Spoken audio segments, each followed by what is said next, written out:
Hello, everyone, and welcome to a very awesome, very special Saturday one shot hosted by Gehenna Gaming.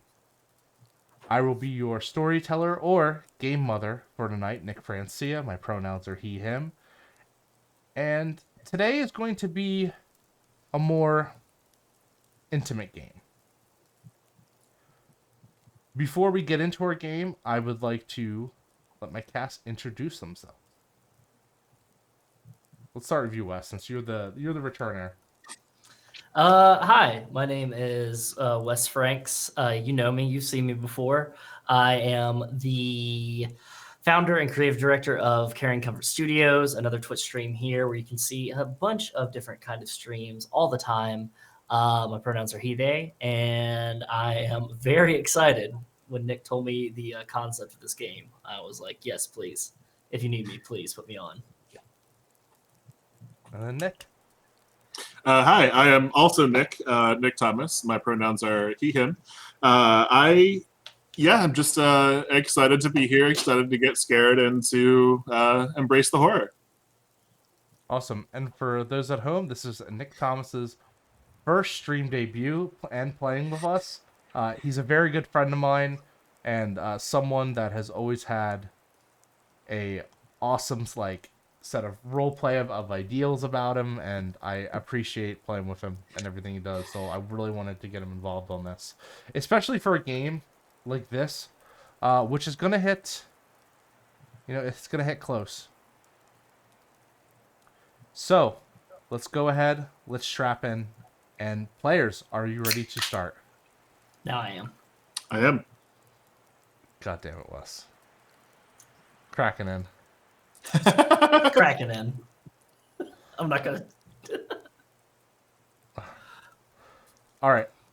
So, as always, every alien adventure starts with a beautiful, what's the story, mother? That's the question they ask.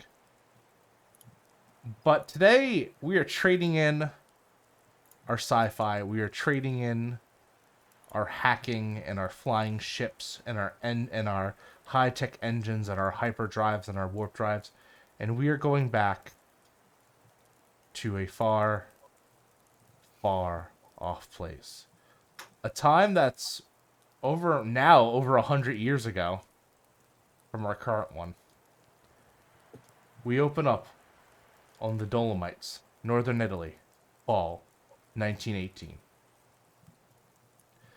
Italy and Austro-Hungary are deadlocked among the Alps. Braced by snow-capped mountains, neither side can find a way to dislodge their enemy. Regular forces dig in and reinforce their positions. The Dolomites are treacherous peaks that have been nicknamed the White Death due to the freezing temperatures and numerous rock slides that have routed entire battalions. That, alongside the heavy artillery, mortars, machine guns, poison gas, and flamethrowers, have dubbed this the White War. Within this war, two soldiers prepare for a treacherous assault, for the sake of breaking their enemy's spirit. This is their story. Now, the kind of traveling that has gone through, that you've been both preparing for, it's a long march. It's been a long march. You've been out in this place for God knows how long. The snow is starting to fall on the Dolomites, which was once green plains mixed with the white-gray rocky outcroppings and mountains, which was once undisturbed places where people could live and hike and climb, where numerous donkeys and goats would climb high up into the mountains, has now turned into a battlefield. A battlefield of bullets blazing and death.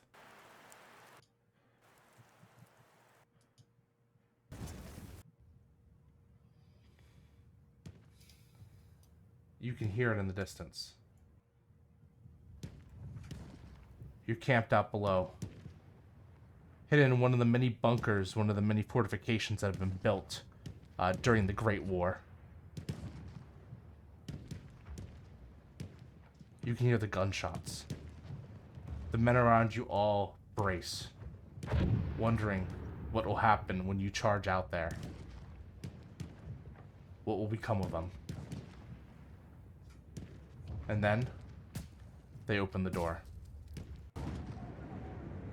Tell me, which one of you leaves the bunkers first as hails of gunfire and mortar explosions sound around you as you come out to the snow, the slush, the mud, and the rocks breaking under your heels as you charge out? Corporal Grandi is going to notice hesitation in everyone else, or not everyone else, but a lot of the men around, and is going to go, "Come on, you fucking dogs! Time to give them hell!" And is going to chamber in a round into his Carcano Modello and charge out. A man you known as Pascale Oro, he's a corporal, charges out with you going, "Fucking hell," as he kind of cocks his weapon, lodging against one of the kind of chest-high stone walls. They do exist in real life, I swear to you. It's just not in Gears of War and third-person shooters. And as the kind of mineral is splashing around him, bits of rock cutting the sides of your helmet, maybe even parts of your ear, as he kind of rounds one in the chamber, shoots up and fires back. This is too much. He's like, "I did not sign up for this." Hey, look at me. Look at me. They can't move past, all right? They move past, they get my family, they get your family, all right? And a little more hesitant to this war, a little more gung-ho. Tell me, who comes out next? It's Giovanni Dvanzo. He'd been holding on to a photo of his immediate family, not his own family. He didn't get the chance to start one before he left. And after experiencing what kind of hell this is, he doesn't know if he'll get to start one of his own. But with other bodies filing out the door, one after another, he knows if he waits long enough, it's gonna come to get him. So he shoulders his Mondragon and ducks as low as he can as he shoulders his way out. Two other men known as Pietro and Ottavio brace behind you, falling around as they shoot with their weapons. Another man that you know as Domenico gets onto the mortar that is on your side and begins shoveling the large shells in. He looks over at you and he goes, Giovanni, help me." He's kind of ducks down, tries to see if there's a way that he can keep cover while he's helping load these in. If it means the other guy's more uncovered, then so be it. But by God, he's gonna keep some up between them and him. As you're kind of like probably hitting the ground and handling shells while crouched behind the walls, you see he loads one up and he kind of aims it. He pulls and he fires, and you hear your ears ring at the explosion, cascades from the cannon, traveling in an arc upwards before launching and hitting the embankment on the other side across the mountain, taking out maybe one or two people, and it is intense. It is a bloody conflict, and I just want to say I'm sorry for the Twitch stream. I know that some cameras are starting to go out, but it's okay. We will fix it as fast as possible, but Nick is still with us, which is good. Okay, cool. So, you watch as the explosion sounds, and you can hear the screaming of men, and the man, Ottavio, that looks at you, or not Ottavio, I'm sorry, Domenico, he looks very happy for a second. He's like, we got one, son of a... Get the fuck down! Get the fuck and down! At that moment, you hear a soup, like, not even, it's like a flash, and you watch as he is struck and kind of collapses beside you. He grabs onto his neck for only a second, where you can see it's bleeding out. You can you try to kind of hold pressure onto it if you can, staying behind, half because you want to save him and half because it gives you a reason to stay back here. But he goes pretty quickly as you see the light leaves his eyes.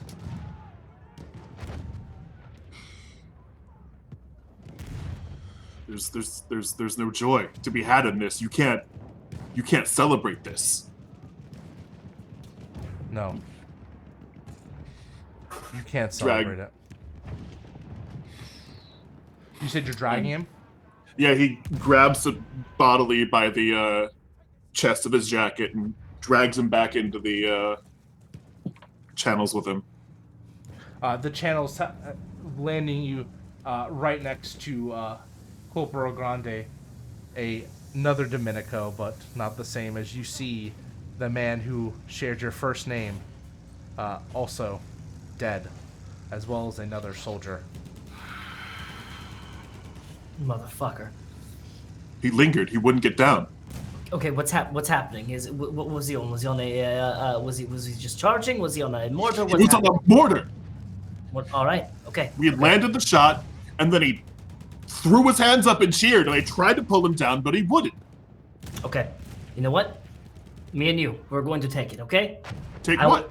We're going to go to that mortar. We're going to keep firing it, all right? I'm going to point out targets for you. You're going to fire it. And he just begrudgingly, because he knows you don't. He sees the mark. He knows he can't. So.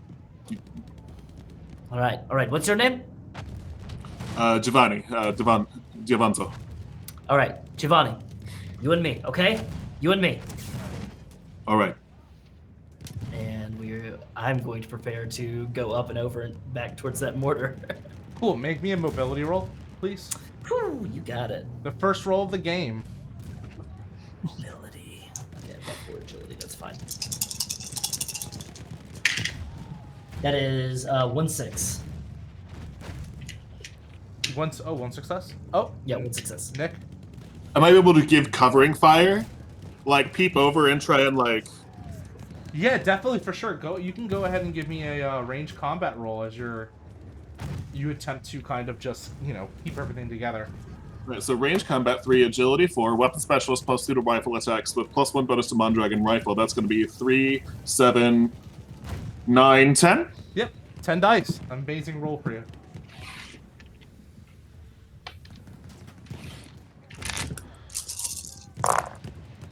One, two 2 6s.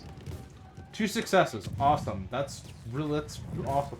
1 for the combat, and we'll say that you hit an additional person as well, just providing more covering fire as you come in and you start just firing shots. Has Giovanni taken a life since this war has began? Regrettably. You not sure where the first bullet hits, but the second one, just without kind of on instinct, you fire the trigger and you watch as the bullet leaves your chamber and plops into one of the enemy forces across, sinking them to the ground as well, much like your compatriot not just a few moments ago. It's a regrettable action, but it's their survival of yours. That's the trade-off you have to do. My friend, good job. A few more like that, please. And you get to the mortar, and you're going to start loading it? Yep. Or I'm gonna. Is there like a binoculars or spyglass nearby or anything like that? There is a spyglass. Okay. I'm gonna take the spyglass. I'm gonna say, go ahead, load it up, get ready to fire. I'll point out the target, and I'm going to try to use the spyglass to find like a good target that will help, if anything. Okay, so you want Giovanni to be the one to fire the mortar, but you want to call the target. Okay. I want to call the target. Yeah. Okay, cool. Give me an observation plus wits, please. Perfect. That's fine because I have a really good stat in that. Oh, you know what? I'm gonna take a stress and push that roll because I got no successes. All right, the first stress of the game. It's hurting you a bit, You're not that you're not used to it. It's just you're in a tough situation. Yep. There we go. That's 2 6s. 2 successes. 2 successes? Mm-hmm. Awesome. As you watch you kind of look through the spyglass, you can see that above one of their positions, you kind of get an idea. As you see one of the rocky outcroppings, that looks like with a nice place of that, it would be pretty loose. Giovanni, Sir. I know they tell you to aim for the enemy with these things. I need you to aim above them. You see that rocky outcropping?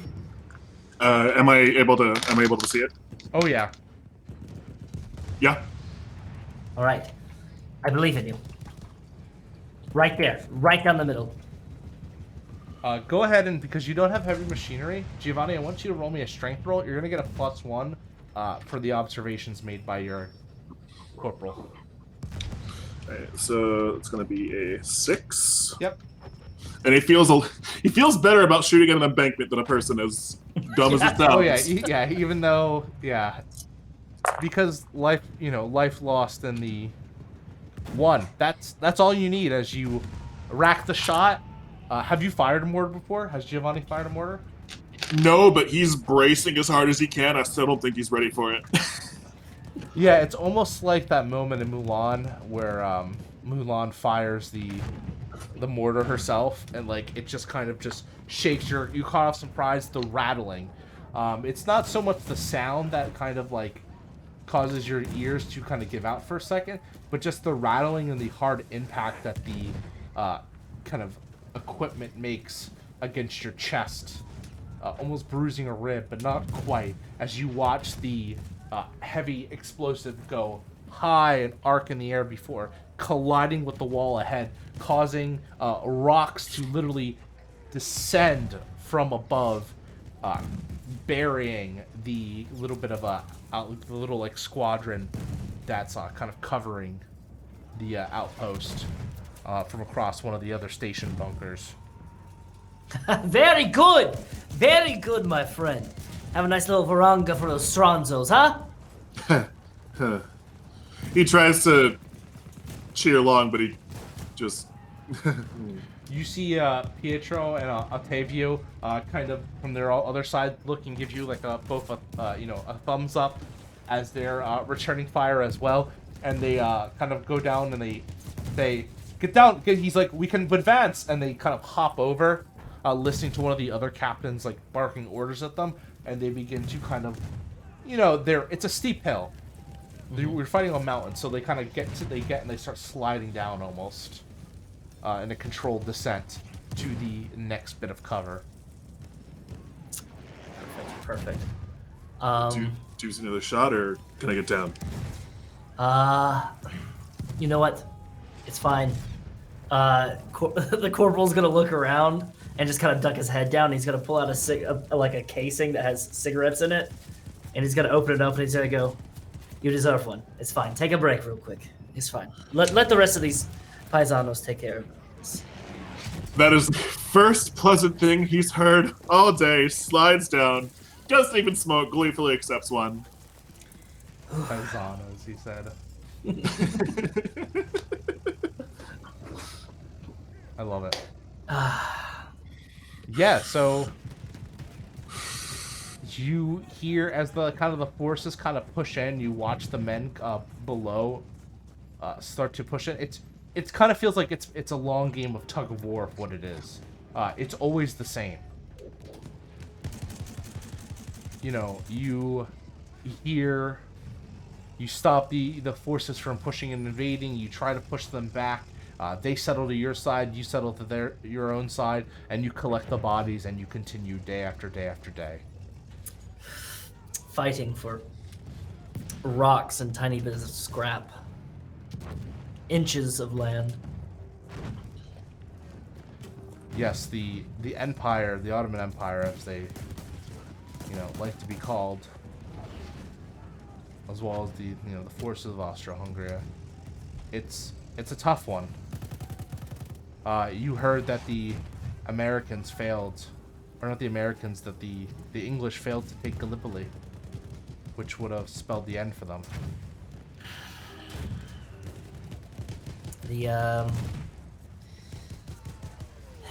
British with their tea and their salons and everything. They cannot be relied upon to handle things, so it comes upon us, real men, to drive them out of here. It's Real fucking men, cold. real women, real children. Everybody's a part of it now. Oh, that's right. There's no escape. Mm-hmm. It's cold as fucking piss up in here. Cold as piss indeed.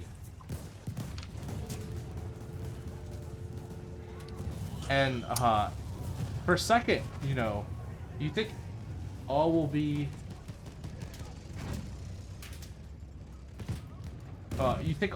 the same as it was. But you watch for a second as the men are coming on.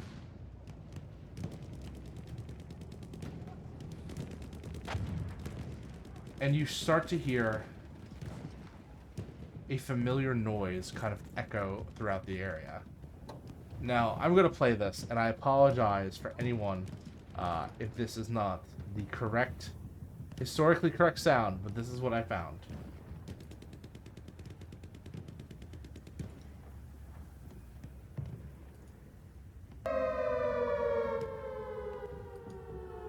Yeah, probably not the historically correct sound. This sounds too honorary. As you hear the air raid sirens cascading around and just causing a ruckus, and you think for a second, what does that mean? Until you see in the distance a battalion, about 8 to 10 planes, flying in aerial formation, heading straight for your forces. It's bombers. We have to get out. Yes, a mortar shall not be good against those. Okay, I'm going to try to find a route. It's like sideways, maybe an outcropping of rock or something, like an overhang, a cliff edge or something that we can collect under to get out of like the main firing line of what those bombers are going to be dropping on. Yeah, those bombers they'll be powerful. They'll definitely cause a lot of casualties. Thank you. The air raid siren was discontinued in 1941. Okay, cool. So maybe that is the right. So I guess that it might be the right air raid siren because it was discontinued in 1941. 1918. Maybe we did make the right one. Okay, thank you for that fact, Sid Villain. So yeah, as you look, go ahead and give me an observation roll. Let's do it again, huh? That is 3 successes. Awesome. So I'm going to give you 2 options that you see, because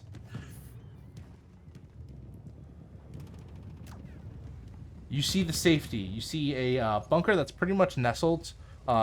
Something that the Italian forces have done, knowing the Dolomites so well, as they've dug these, like, you know, trenches obviously, but they've also dug little cave systems. And so have the Austro-Hungarian forces as well. So you could make for the caves, and you would be safe from the bomber attack. That being said, your eyes catch something else. As you watch a man get shot from his position from one of the anti-air guns that have been situated kind of on the top of your forces on the higher up embankment. You know, a machine gun of that magnitude might be able to make a difference, but it would be considerably more dangerous. Oh, all right, friend. Okay. This is going to be a bad idea. I don't like the sound of that. No. You see that gun right there? Yes. We're going to even the odds, okay? We're going to take out as many as we can. Even if we don't hit any, all right? What we're going to do is we're going to try to clear them out. Get them away from the position, all right? Do you got a way out of this? How are you at running? And it's either we go the caves and we hide like rats, or we fight like men. Are you a rat or are you a man? I'm alive. So you're a man. Very good. Is that an order? He looks down and he notices for the first time his rank, and he goes, "That is an order, soldier." And that's exactly what Giovanni needs to hear to saddle up, line down his rifle, and try and keep things clear while they make it for the gun. Yeah, you just think to yourself, like, you son of a bitch. Like, I walked into it, but there was no other way he was gonna do it. Yeah. Soldier to soldier, like, you have fun. Yeah. You were not looking for that. Let me tell you that. That was not that's not what you wanted to do. All right. So who's running first? Since I'm dragging him along, the corporal will go and the soldado will follow. Or the private will follow. Would he technically be an Alpino because he's a mountain infantryman? An Alpino? He might. When I was looking up Italian ranks from World War One, the lowest was a soldado. So Soldado. Okay, yeah. Yeah, he's fresh. Corporal. All right. And then Grandi's gonna look and he's gonna go, "Domenico, by the way," and then looks over back towards where the dead Domenico is and goes, "Not that Domenico though." I got it. All right. Follow me. And he's going to turn. He's going to start braking in like a serpentine pattern as much as he can towards that AA gun. And there's a real few seconds where Giovanni really considers making it for those caves. Like, it's just... yeah, you're just like, why should I have to deal with, like... should I have to deal with this person? They obviously have a death wish. But you know... if he does manage to survive it, and you don't do anything, well, that might be worse in the future. Exactly. So as he's gonna start booking it, every time he stops behind an object, he's trying to see if he has a pop shot he can take before making it to the next piece of cover he can take. Okay, awesome. So, what'd you get for your mobility roll, Wesley? Let me go ahead and roll that here. So agility plus mobility. Well, I have just agility, and that is 2 successes. All right. Awesome. We're doing all right. You're doing good so far. That's good. You get all the good rolls out of here. Yeah. And so I can do a stunt, right, with one of my successes? Yes. Do you want to give 1/6 to someone in a similar situation in order to assure that Giovanni gets across as well? Yeah. I would like to, like, if I'm like pointing out like where there's like potholes or like don't step there's a mine, like things of that like that. You can see Domenico is just like eyes on the ground, like his head just like darting around like a bobblehead, just like looking at every single angle. And like if you're close enough behind, he's like pointing out, he's like, step there, don't step there, step there, okay, good here, all right, don't go there. And like you see him like stop short and he like about to step on a mine. And as you're trying to get the anti-air guns, the enemies see that and they're just firing relentlessly at you because, you know, attempting to clear the way for their own planes. And as you're doing so, you see Octavio and Pietro on the bottom, just kind of like below, are just lining up and taking pot shots at them, and you know, just keeping the fire going as they are with relentlessly. And Octavio looks up to you and he goes, "Go, we got you, we cover you," and just racking shot after shot after shot. And the white. Sorry. No, what were you saying? The kind of almost white or gray noise of Domenico, just his voice, like. Giovanni's still getting the instructions, but he just has that kind of like drone of the man's voice who clearly loves to hear himself talk, as he's just like able to kind of go with that and follow that and kind of ride that vibe on the way there. Yeah, and it's like you're being careful, but you're also at the last point. You're just running. You're booking it as the bullets are kind of colliding at your like feet on the ground, kicking up dirt behind you and everything. and you make it. Oh, Sorry. Like when we get there, Giovanni seems like he's kind of that's bigger. So he is going to like dive and potentially like tackle the both of them in just to ensure that like we're getting behind this cover as fast as possible. Yeah, and you watch as the mortar comes dangerously close, blowing a good chunk of dirt and the rock wall off as you dive behind it and make clear. You feel the dirt and everything rain on top of you, but nothing that'll kind of slow you down from here as you both collide to the ground. Vaffanculo. Friend. I'm so glad you decided to come along. Oh, goodness. And you see Domenico roll back over and grab the cigarette pack and light another cigarette, and then just puts it in his pocket and goes, "Oh, okay, all right. Okay, who's getting on the machine gun? You or myself?" Ever done one of these before? No. And he points to a band that he has sticking out of his pocket that like normally an armband that normally goes on, and you see a red cross on it. Oh boy. Well, the prospects of sticking with Domenico just went way up, but also it seemed to work before. You sight, I'll shoot. Sounds good. Gotta grab that spyglass. So the spyglass is, unfortunately, if your target is the planes, it's going to be hard because the planes are very obvious. Okay. It's just a more of hitting it. As you kind of get into the gunner seat, Giovanni, you notice it's one of those things that like slanted up, and you have like the metal crosshairs that are established, and you kind of swing it around. You actually need Domenico to kind of swing you a bit. To swing, okay, to help, perfect. pull the lever and kind of put you in position. And you kind of start to take aim. And you're just trying to hit as many planes as possible? So this formation of planes, are there any that are like directly over us first? They're coming. They're gonna be there soon as they're so it's like a V, right? Yes, it's like a V. So he's gonna try and start with the ones that are directly in front of us, and then swing left, and then try and us first, and then we'll start looking at the other ones. Okay, awesome. Go ahead and give me this is also heavy machinery. Go ahead and give me strength plus heavy machinery. All right, so it's flat 5. As you see the bombers, they're starting to shoot as well as they're raining down bullets on your kind of allies below, breaking apart and just mowing through a few people. We are really burning these early. It's 2. 2 successes, awesome. So I'll go ahead and say you can successfully hit one, and then because you got an additional one, you can also. Would you like to hit? You can hit another one. I'll say too.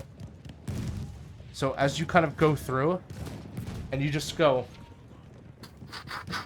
and you see the shots, because it's like a machine gun. It's just rotating. It's the only automatic weapon in this entire kind of World War I game, because automatic rifles did not exist at this point. I don't believe. They had like a barrel Gatling gun. Yeah. That was only some sides had a barrel Gatling. Yeah. So you watch as the boom, boom, boom, boom, boom, and it's shaking. You're shaking about like a kid on a carousel as you somehow as the shots go wild. You're not used to it, but they still manage to hit one of the planes, tearing through the wings as you see it start to kind of ignite and smoke from one of its kind of the tail wing and start to kind of spiral down before crashing, blowing up on the side of the mountain, possibly searing one of your men as well and go. But those are just the casualties. Another one hits it, and the plane is forced to kind of veer off as well as it starts to shoot wildly. Its bullet starting to impact on the side of the rock, starting to loosen some of the rock a bit. Go ahead and give me one more roll. Same one.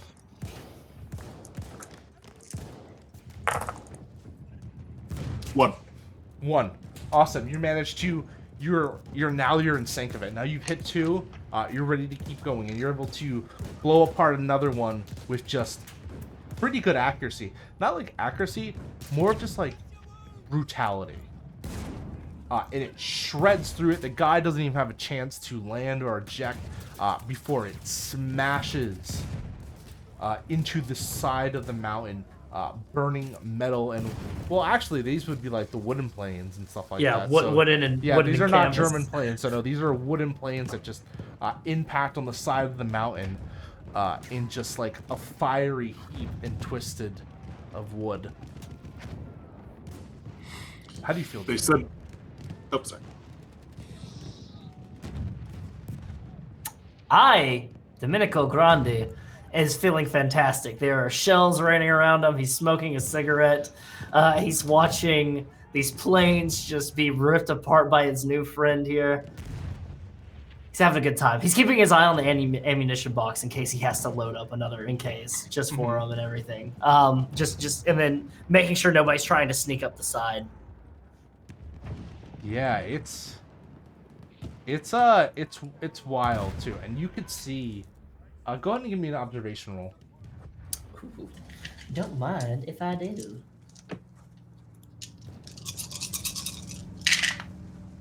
That was caught. That is no successes. You don't see it. You can't call it out to Nick, as you see way higher than the other planes until it's too late, until you've swung your gun upwards to try to shoot it down. Giovanni, do you see something gleaming in the sky? Something metallic. And just to make sure I'm not doing inaccuracies here. Okay, these things were metal. The only metal planes available. You see a symbol that isn't the forces that you're used to fighting. Rather, you see the Iron Cross. The a German word I cannot say because I would definitely fuck it up. Of German forces. Drop it in the chat. Was it? It wasn't Luftwaffe, was it? I think that's not Luftwaffe. No, it's like let me see if I can I'll post in the chat. You tell me. I got a couple of years of German. Yeah, I've got high school German. It's High school German, exactly. Yeah.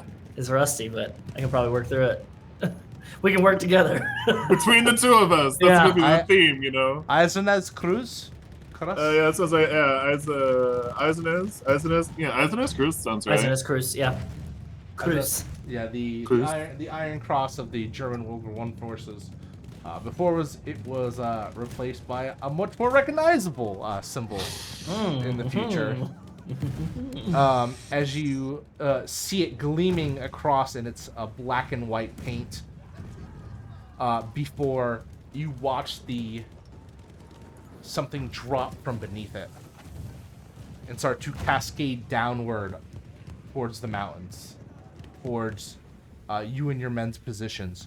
As you see Pietro call out, calling you Bomber! I do see it. I I trust you, friend. I see it now. Giovanni, please. What? No, we gotta get out of here. Yeah, the bomb is already on it's dropping. You have a split decision to do. Gio's gonna dive out of the gun and try and get as much metal between him and the object. Yeah, okay, let's dive and start. Yeah. God, it's okay. Not much we can do. All right. And is there ammunition like underneath it? Oh yeah. Oh, God, there's tons. Is it a lot? No, not like a crap ton, but you got a box. He is yeeting that crap away because if we get hit, we don't need extra explosions. So he's just like clearing out as much of space underneath this machine as he can, and you're feeling the rust and the dirt under your fingernails as you're cascading these like boxes over the side. When the bomb finally impacts, it doesn't do it on the flat surface. It impacts the kind of bit of the side of the mountain, causing rocks to splinter off in explosions as fire begins to rain down around you. Caves, Giovanni, caves now. Yeah. And for a second, with the smoke clearing, you think you might be all right if that's the worst of it. And then you hear the noise of rocks shuffling. Like grinding. Giovanni, move. Rock slide. We're going. We're going. Both of you give me a mobility roll as the side of the mountain of Dolan, something that was a very real danger in the actual battle of these mountains, begin to come down from above as rock begins to break apart. Yeah, and solid plan, and then rocks fall. Rocks fall, and hopefully not everyone dies. I'm going to push that roll. I'm taking my 1. Okay, you're 1. And Wes is up to 2 stress already. That is, yeah, up to 2 stress, and that is 2 successes. Nice. Awesome. So you're gonna push the stress. As you see the rocks cascade down, you make for the tunnels, you make for the caves, and you kind of dive in before a rock cuts off the path behind you, and you can see you can hear the shaking as you're just kind of like, you see the caves actually get ripped apart as they get exposed by the rock slide, and the rocks basically start to bury you, but not in a way that actually impacts you. They more get lodged in like the little spaces that you've built as like windows and stuff like that, and like just like when you hollowed out the caves, and you hear the screams of your men of both sides as the rock avalanche just breaks it apart. And for a second, with all the gas, with all the smoke, with all the rubble, with all the stuff around you, you pass out. Both of you.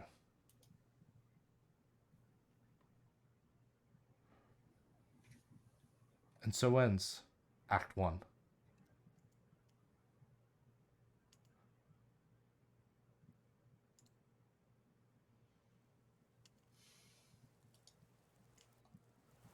You're not sure how much time has passed when you finally flood your eyes. Only that the cold of the snow and the winter light breaks through the kind of separations in the rocks and kind of shine on to wake you from your slumber. Who's the first to wake up? I think Giovanni might take this one. Okay. Light sleeper has a terrible time with night attacks, because even if he's not the one being attacked, just waking up all the time. So like rain's starting to fall, rock starting to shift, he's just And you sit up and you're bruised, but you're not hurt though. You've avoided the worst of it. does a check over himself, looks over at the what's the not medic, is medic the proper term? Medic? He's like his rank is corporal, but yeah, you call him the medical officer if you'd like.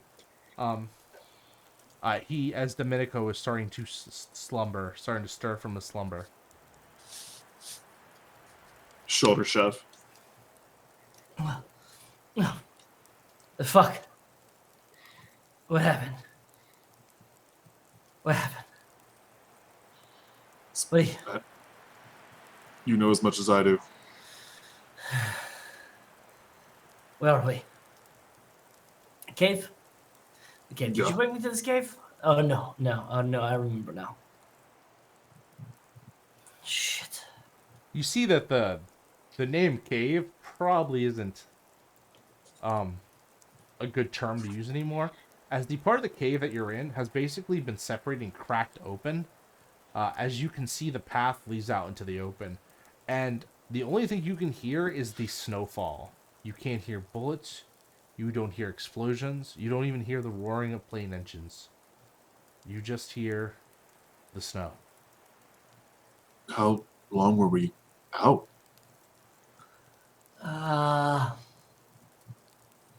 Do we see like the sun at all or anything through the cracks, or is it just? Oh yeah. So not enough that it's evening. You think maybe like an hour or so. This has only been about an hour. It's real quiet for just an hour. It could mean one of two things, friend. Either everyone on their side is gone, or everyone on our side is gone, or they decided to settle down for the night. Only one way to find out. Yeah, let's try to make our way back. He stands up and his back cracks.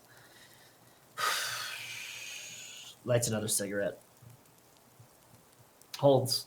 I'm out to you. You'll take one like before. I'm not used to the mountains. There's snow and everything. It's beautiful, but it's not like this. Well, it's not like this. Are you a local from the area? Around here, yeah. Fiorenza for me. Florence. So, They Giovanni, you just feel winded. From all of it. As you're looking at Domenico, though, you could see that a rock must have caught him slightly in the face, as his nose is looks pretty busted.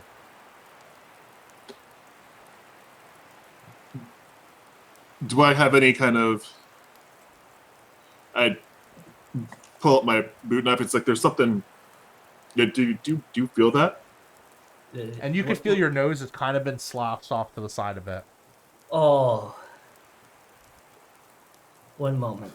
And I'm going to take two of my thumbs and I'm going to try to set it right. And you hear the crack as the nose sets back into place. Oh. Oh. Do you have a flask on you, Domenico? Of course I do. You probably want to take that right now. Yeah, I take it. I take a pull from the flask. Offer it out to Giovanni. Oh yeah. There is a hit being taken. Good. Take it in. Enjoy it. It might be your last. Not if I can help it. As you kind of start to make your way off of the rocks, you could see that the mountain, the rock slide was massive. It seemed to have buried this part of the mountain. Like this side of it anyway. So perfect. Let's Like you could still hike across it, but anyone that was on it doesn't seem to have been so lucky. In fact, as you're kind of stepping over rocks trying to get your way to the main path, you see someone partially buried in the rocks. As you see Pietro, his lifeless body kind of just on display. Domenico's gonna go over and he's gonna pull out his rosary. And he's gonna kind of move Pietro a little bit more comfortably. And just cross his arms over his chest and close his eyes. He feels almost like a puppet for how limp he is. Like a broken toy, as you can hear bones rattling. His body being broken. Let's see if we can find anybody else. No? Yeah. Because he just looks out at Pietro and he knows that could have just easily been either of them. Domenico is going to grab the Carcano and is going to trigger the bolt on it again, and he's going to pull it up, and he's going to start walking back towards their line, and like he's keeping an eye out for anybody on the ridge line or anything like that that might want to try to take a pot shot at him while they're just walking. Yeah, and Giovanni will mirror that, but he's kind of facing like not the opposite way, walking backwards, but just kind of cover whatever side Domenico's not looking at, and glance at their six and make sure that we got some form. Yeah. You walk for a little bit, and the silence is eerie. You could see that the enemy forces, whatever the bomber was trying to do, it did not care who it hit. And the bombing has essentially put everything into a stalemate. Neither, actually, with this part like so buried, You don't think there'll be anyone trying to cross over it, like armies, anytime soon. In fact, this might have ended in your victory even. But the casualties, the countless, 1,000+ men that have probably died here today, even more. And sometimes war is personal. As you see, kind of like still across, one of the kind of stone like walls, you see Octavio sitting there. He's still alive, seemingly have avoided the rocks, but it seems like he wasn't so lucky with the bullets. As you see, he is nursing several. Looks like one that was directly in the chest, or on the side. He's like holding it. Tavio. Uh, Calm. Yes. I'm gonna get down. I'm gonna pull out my med kit. And I'm gonna pull out the flask, and I'm gonna start putting pressure on the wound and starting to like just make him comfortable because he got shot in the chest. So Like the heavens itself rained down on us. are you the only one, my friend, or is there anyone else? I haven't seen anyone. It's, It looks like everything's quiet here. it's quiet. Yes, friend. It's quiet. You did good, Octavio says, looking at you, Giovanni. Giovanni's eyes up. He's like, he's not off. Like, Yeah. he's trying to. Just looks down. Doesn't want to look at him. Just looks down at him. Nods his thanks and goes back to. Just go ahead and sip on that for a little bit while, friend. I'm gonna take one of the little back then they had morphine and like the little injectors where Yeah. it's just, like you just pop it in them real quick. I'm just gonna take one of those from the med kit. I'm not gonna waste any gauze or anything like that on him. This You're just guy's making him comfortable. just make him comfortable. Yeah. Yeah, I won't even ask you to roll for that, because that's just fairly simple. Just to make him comfortable. You're not trying to heal him or anything. Mm-hmm. And he kind of like reaches into his pocket. And he pulls out a map and hands it to you. What is this? The rallying point would be the village Okay. listed here forward. If you go there, the others should be there, or anyone else that survived. All right. Okay. And alongside the map, there is looks to be a photo. What is this? It looks to be a picture of a woman, and he looks in like he's like,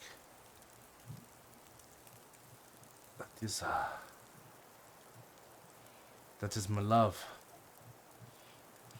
Thought I was going to see her after the fighting was over, but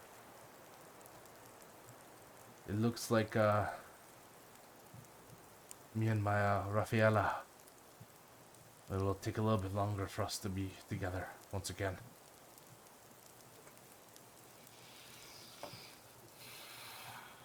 You have anything to send her? Just tell her, if you see her,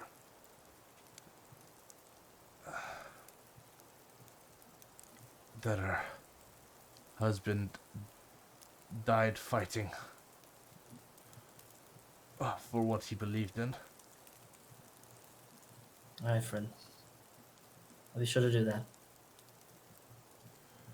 And if you don't mind, can I have a smoke? All you fuckers are gonna have me going through all of these. I don't have many left here. And I'm gonna put it in his mouth and I'm gonna light it with a match. And as you do, he just like leans his head back. You can see a bit of his ears cut and like has been bleeding, even like head wounds, possibly from impacting the rocks. He looks over at you, Giovanni, even as you're scoping out.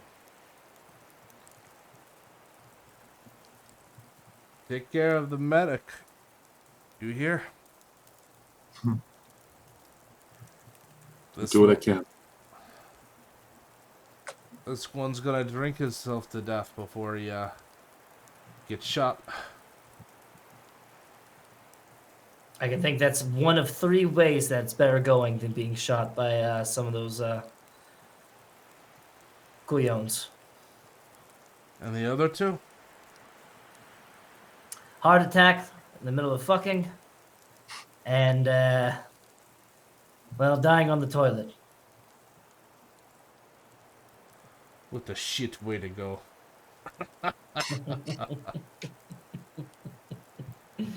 And Motherfucker. Domenico's just gonna put his forehead up against Octavio's forehead. Good lad. Both of you get out of here. Let a dying man enjoy his smoke in peace. Okie dokie. Copy that. I'm gonna take the map and I'm gonna mark this area on it. So when we see a CO or something, we can get it to him to be like, hey, there's bodies out there. Go and, recover them, please.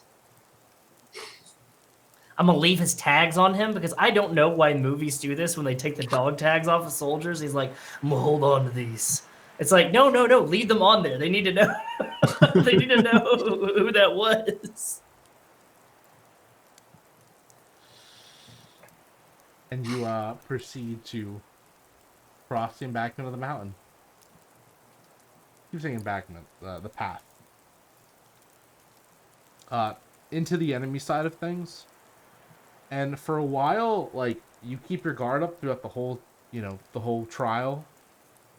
But there doesn't seem to be any surprises. In fact, like, as you're stepping over rocks and honestly bodies that you see below you, but the dead can't complain when you're stepping on them.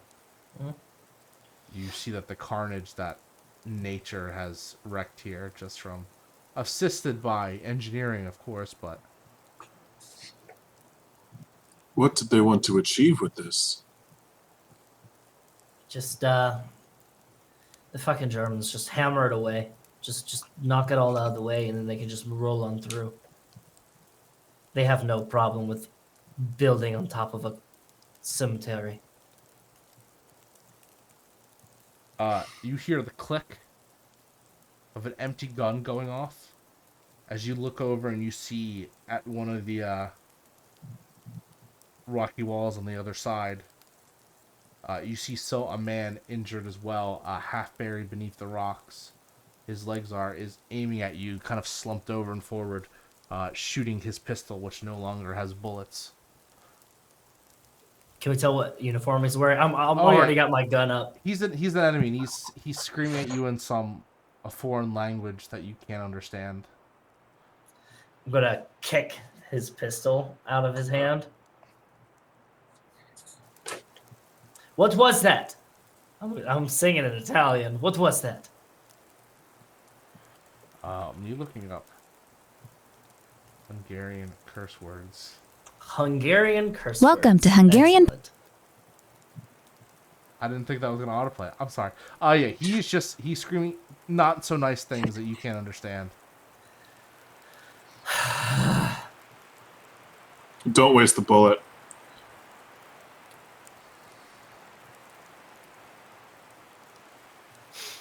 Giovanni's trying to look tough, but this one's already gonna go. Domenico is gonna lean down in front of him, and he's gonna go, "Where are your men?" He's still yelling. And he spits at you. You remember that.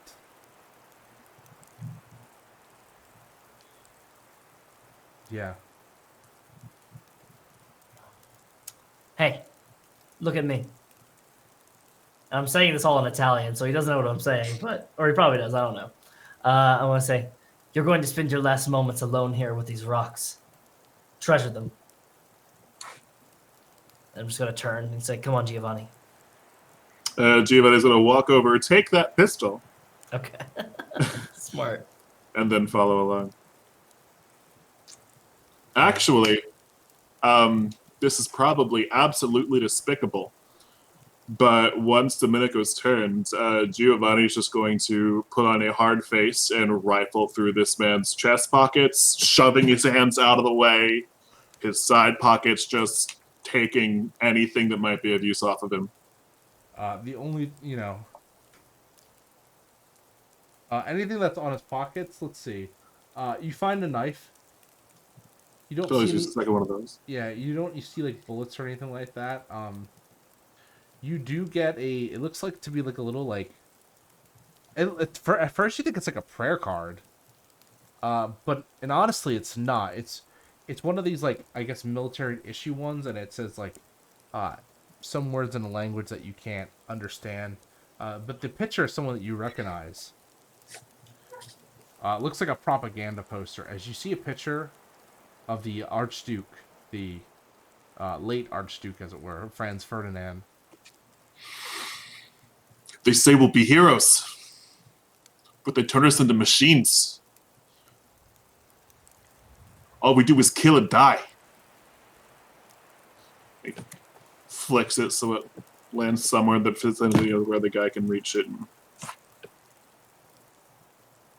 It's the same. It's what they said. It's what they said at my home. That's what they're saying in his home. And then they do this. We don't have time for that, all right? It's fine. Let's just keep moving. It's gonna be dark soon. It is going to be dark soon. Just going to put the rifle back up and just keep my eyes out for anything, any sudden movements in tree lines or anything like that, and just tree lines, rocky walls. I mean, there's some like trees, not a lot, but like there are some.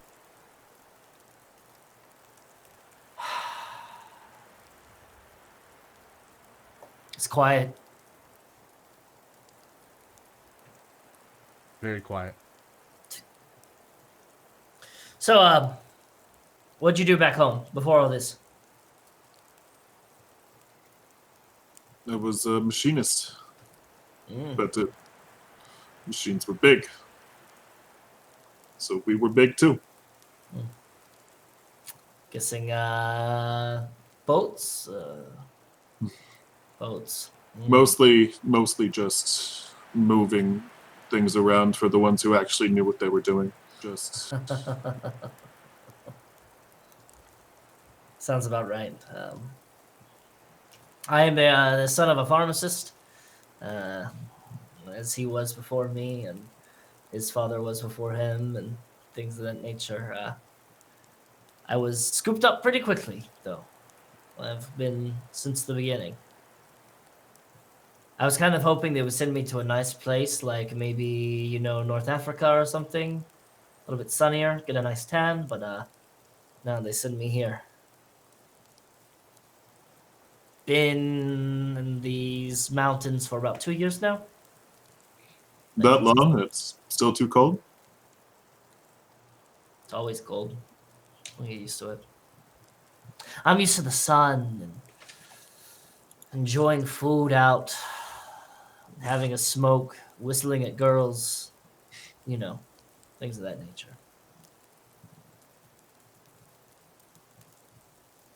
Oh, Came from... Sorry. Oh no, I was such the pleasantries of the past that we take for granted.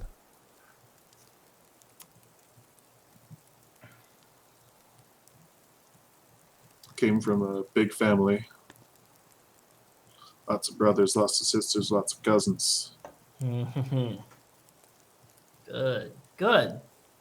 There'll be plenty to replace you if you end up in a ditch or something, huh? That's good. Just turned sour at that. Oh, I'm just joking. You're doing fine. You survived a bombing. Miniman trying to kill you already. You should be fine.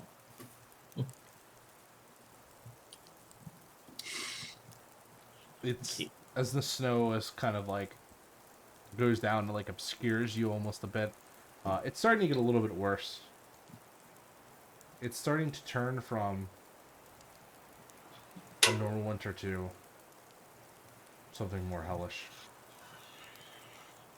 We should look for some cover or another cave or something to make a shelter, camp down for the night. Hmm.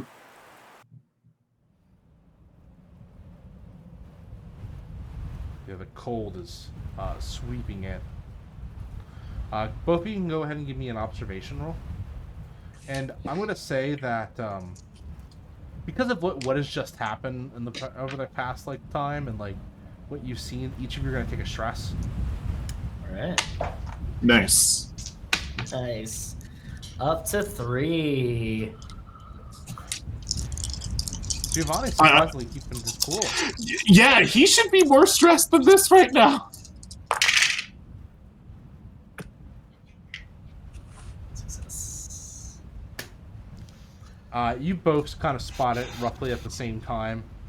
As you can see, that looks like that the Austro-Hungarians also have a kind of a system of their own that has been partially exposed. More than that, the rock has kind of given way and opened up to more of the caves that you probably wouldn't have been able to get to had it not been for the rock slide. Almost like history itself has just kind of been unleashed, opening up the mountain to you. Let's try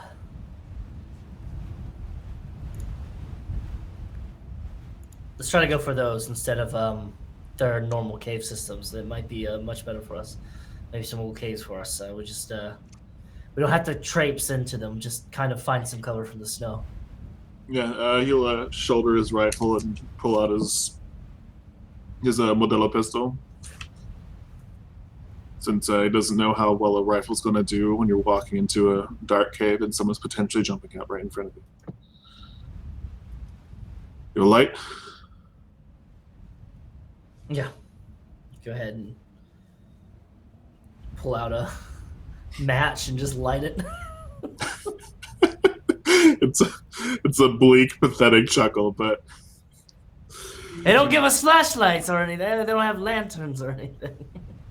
so slowly trying to be quiet as he has the pistol up and ready, approaching.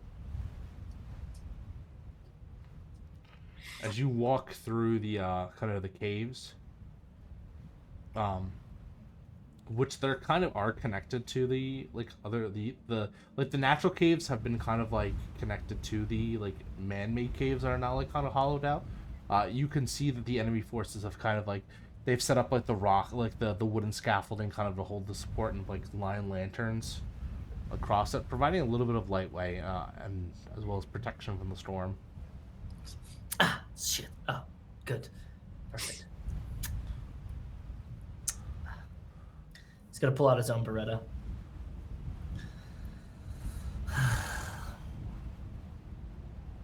How far did we go?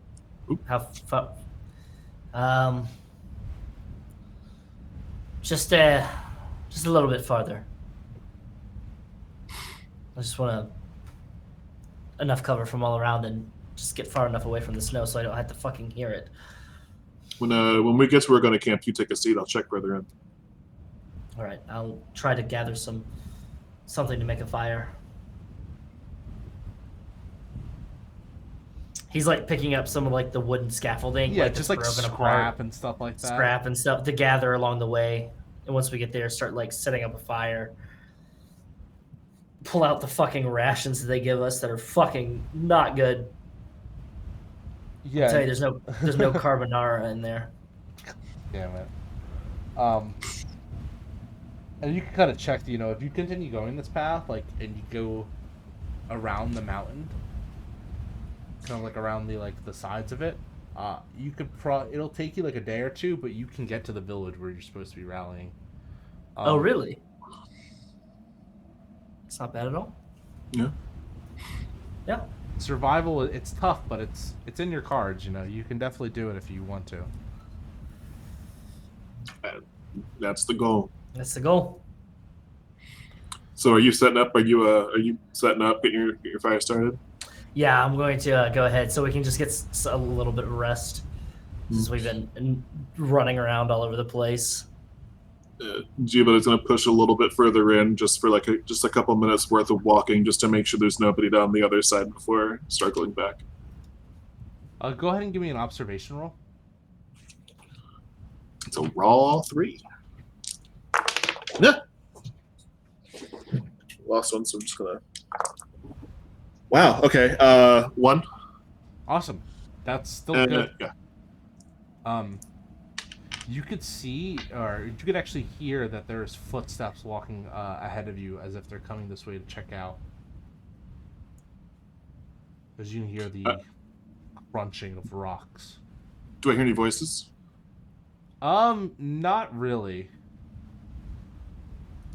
He is going to start backing towards where they're going to be camped, but he has his gun up and ready, and he is going to almost, what's it called?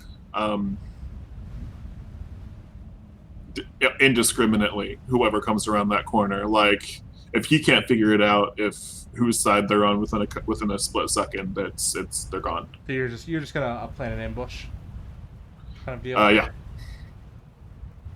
And you tell Domenico this. Yeah. Okay. Hush whispers. You get back and he's just like starting to set the fire a little bit. He's about to light it and he's just like, Adapate Finesta. Footsteps, they're coming. And then he puts the matches down beside it and he kind of like lightly kicks the wood so it just kind of looks like a pile and not like somebody was trying to make a fire. And he grabs the Carcano. I'm gonna try to move off to the side. Yeah, rifle down, pistol out. Oh, sorry, pistol back, rifle out. Down the way that they were coming. You watch Giovanni as they slowly start to come into view. These shadows are just too much to kind of get you, like, to kind of, they obscure their uniform, whoever they are. But you see that they are armed. They will be on you in a second. Do you take the shot? Yes. Yep, go ahead and roll me range combat plus your agility. You're going to get an extra 1, though, because you set up for the ambush. This is a stupid amount of dice, and I apologize. That's just how it is sometimes. This is literally what he's supposed to do. Unless he drops the gun. I don't know where that one went. And that's a 5 on panic. Oh. And then 3. Or sorry, it's a 5 on stress. Okay, And no. So the only 3. time you have to roll a panic roll is if your stress die comes up 1. Yeah, sorry. So a 5 on the stress die and then 3 6s. Okay, cool. So yeah, no, as long as that doesn't come up 1, then you're totally fine. And 3 6. Okay, awesome. You got 3 successes, and you easily just bring 1 shot, and you watch the man crumple as he kind of falls into the light, and you see the enemy uniform on him, and you breathe easily for a second, because you really didn't know, and you weren't sure if you were shooting your own guy or not, and you watch him crumple to the ground, and then you start to hear the voices about possibly 3, 4, maybe 5 other people yelling in the distance who have heard the gunshot as they bark at each other in other languages. And you start to hear a footstep kind of start to run down from in the distance. Now, I would like... Mhm. I'm sorry, yeah. So you have...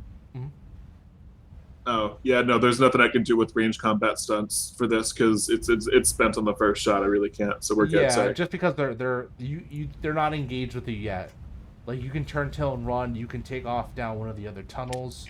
You can attempt to fight them here. It does sound like quite a bit of people, though. Let's move.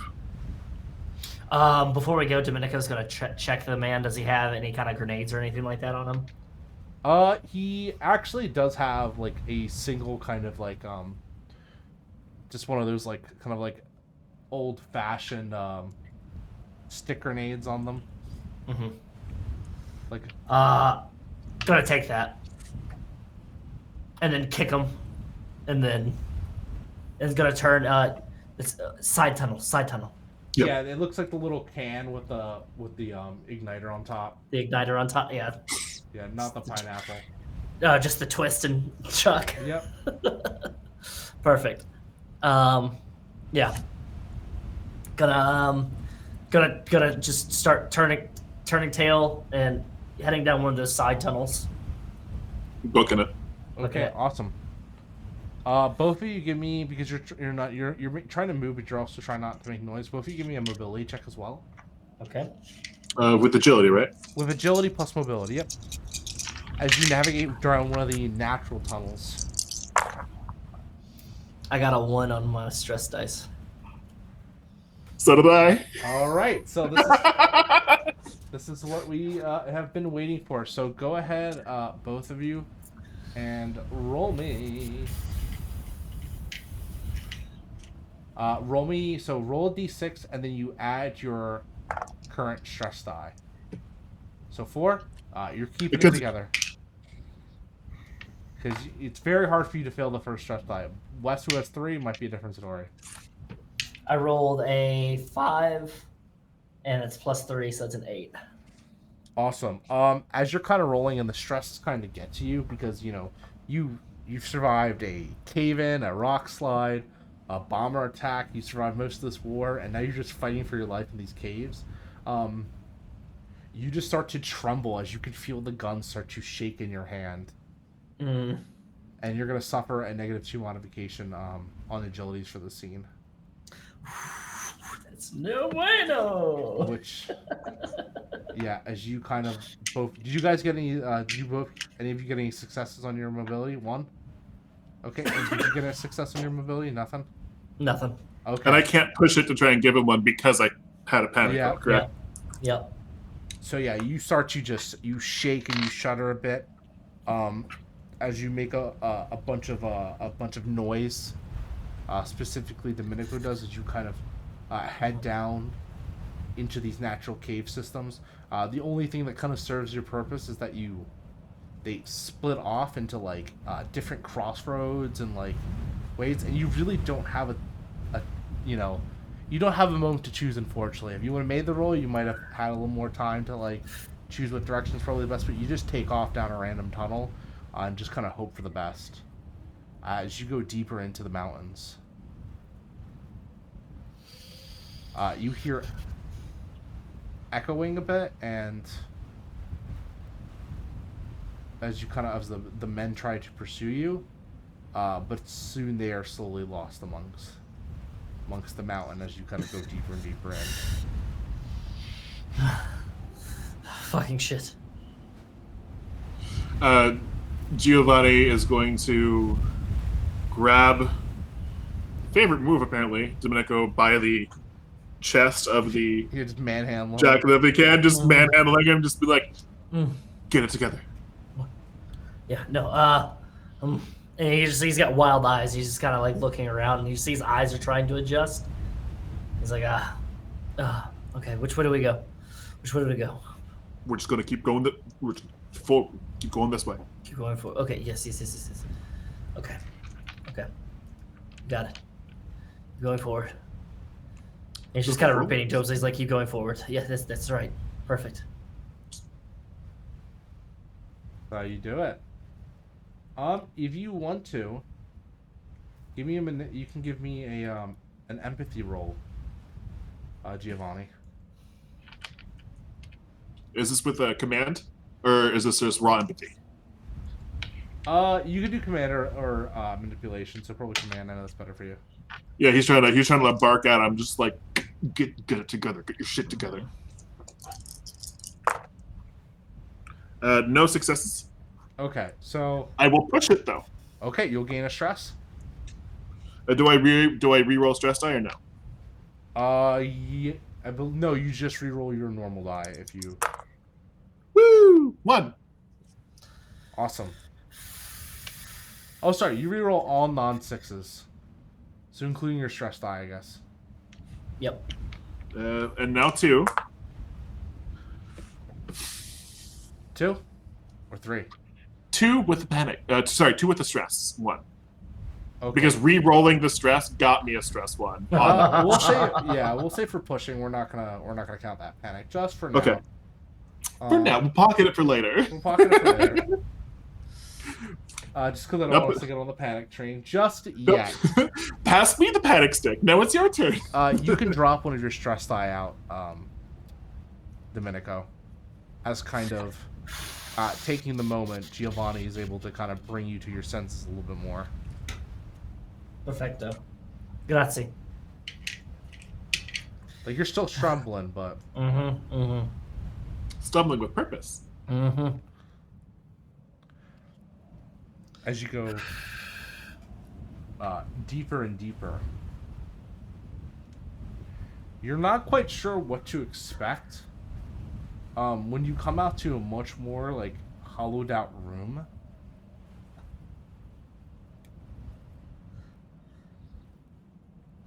which seems to be like almost like the entrance to like a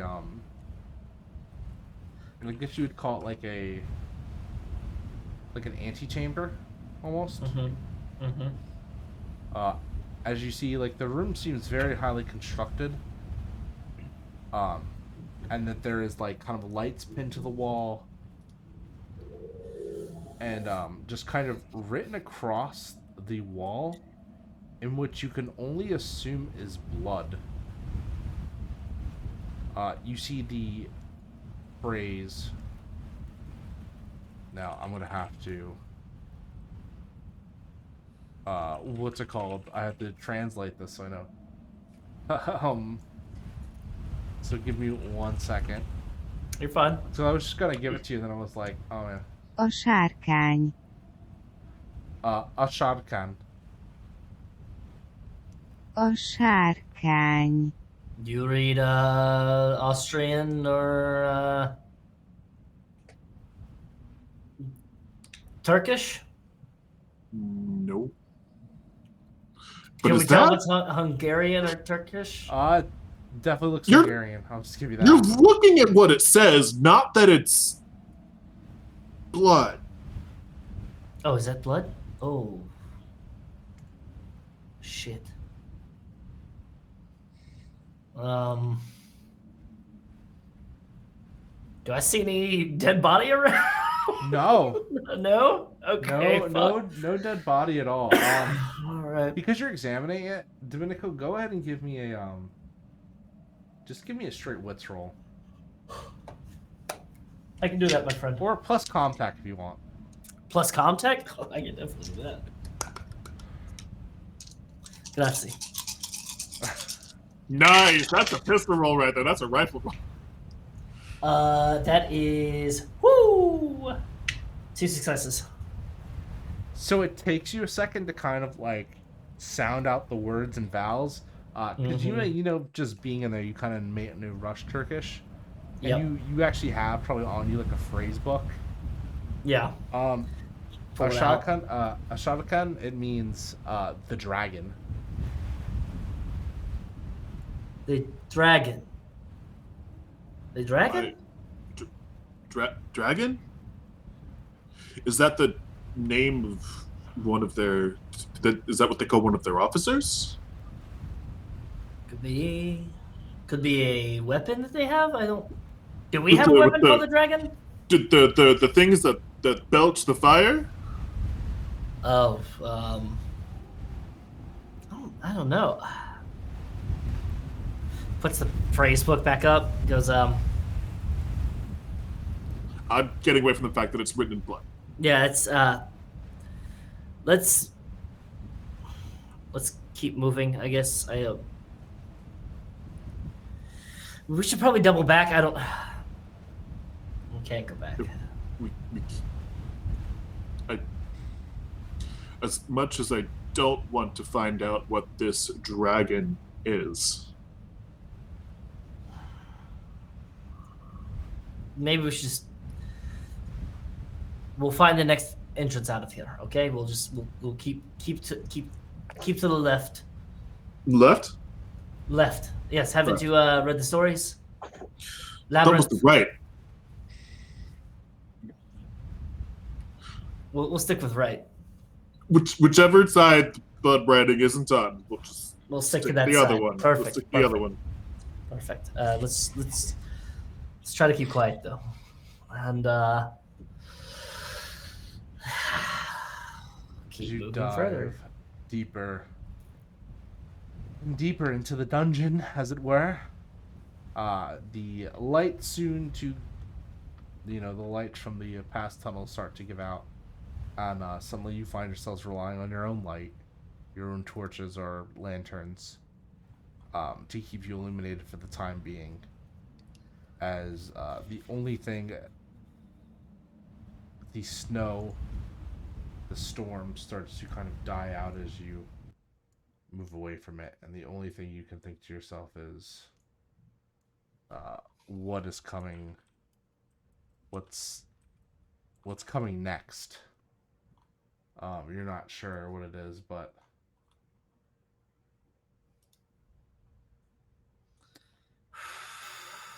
I'm not sure if you want to be here for it.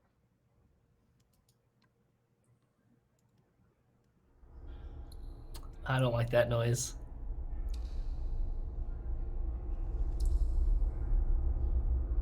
As the dread and feeling. You walk for quite a bit of time, deeper and deeper, and you feel your altitude change by a decent amount of feet as the path starts to slant down. You're like, there's no way that anyone's been down here for a while. Like, this place probably has been back here behind the wall, like the exterior of the mountain all these years. This system. Have we died and gone to hell? I don't think so. I think we're probably just inside the mountain, a little bit taller. We just need to make sure that we don't go further down. Just need to aim for up.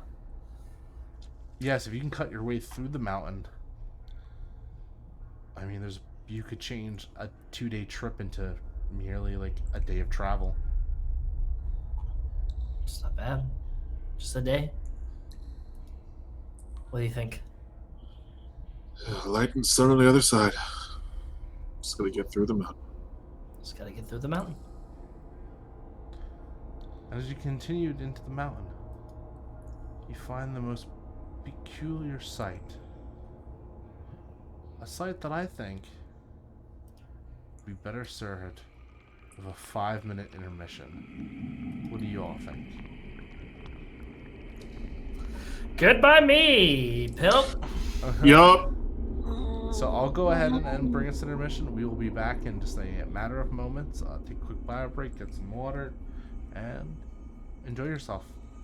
We'll be back with more Saturday Night One-Shots, The Long March Home.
Hello, everyone, and welcome back to Gehenna Gaming Saturday Night One Shot, The Long March Home, an Alien RPG One Shot. Hope you're having an excellent time. Yeah, it's storming and pouring outside, so if the stream suddenly goes offline, it's because I've lost power. It has never happened to me before, but who knows what can happen in such dangerous places in dangerous times. But what a perfect place and time to tell a horror story. Jesus Christ, that was lightning. Okay. Is this a horror story? I don't know. War is horror. What are you talking about? Okay, I guess you're right. War is completely horror.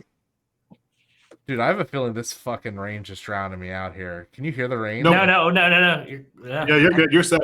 Your mic is top of the line, dog. And you're double cupped over there. So I yeah, know. you're good. We're good. It's intense right now. Okay. Yeah, so getting back to it.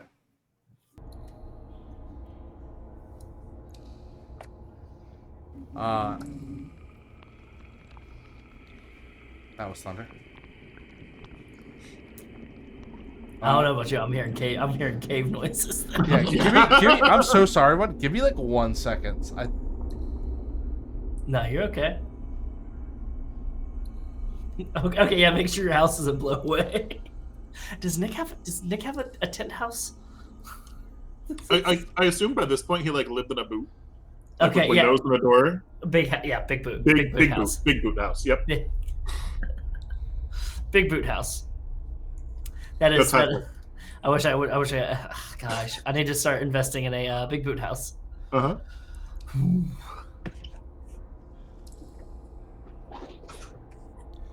Oh goodness, I'm not looking towards this at all. Yeah, it's like, oh yeah, we got through the horrors of man-made war. What's gonna be in this cave where people write the dragon in blood? Seriously. What's the worst that could happen though? I mean, come on. What's the worst? We're going. I mean, let's split up immediately. Immediately split up. Yeah. No. Immediately. Yeah. It's the most efficient way. Yes. We'll take our own blood and we'll wipe it on the walls. Mm-hmm. And what's your nickname gonna be? What's my nickname? Right, like the dragons, Oh, the dragon. Okay. Gonna write your nickname in blood on the wall. 1 second.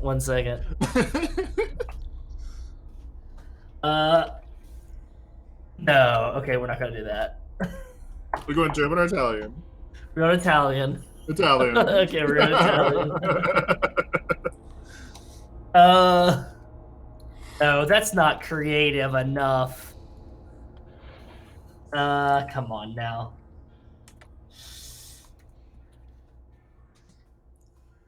Il fumo. Ooh. The smoke.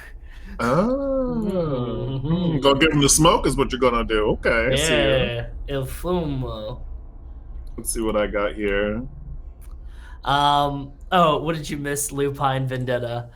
You missed. Nick is making sure that his house doesn't blow away. Mm-hmm. He lives in a giant boot, so he has to make sure it's tied down. Take the laces, pull them the sides, tighten them real tight, and then just tie them on the pythons.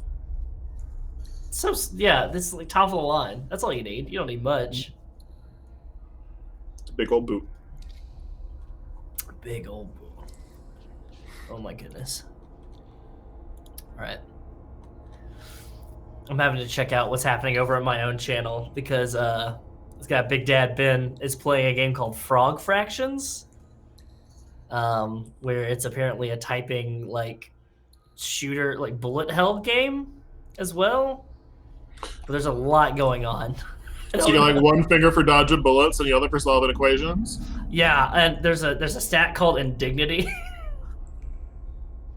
Max that out for me. Max it up. It's no indignity to be found here. Oh my goodness. Okay, yeah, but everything's fine over there. Some super glue, some gold, some duct tape. You're golden. Yeah, aces. Good. Love to know that you're safe.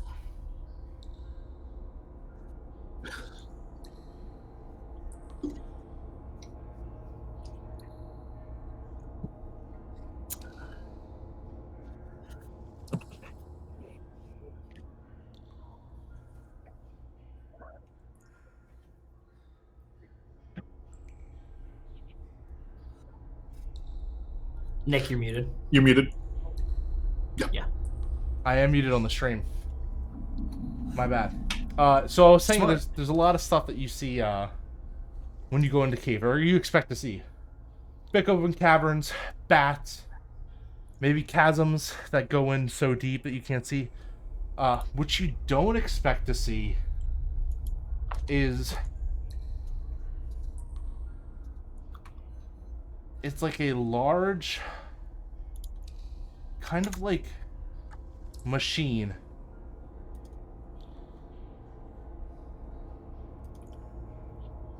Almost like metal, almost like a plane or something that has kind of been like, no, more like even like a factory. You're not sure.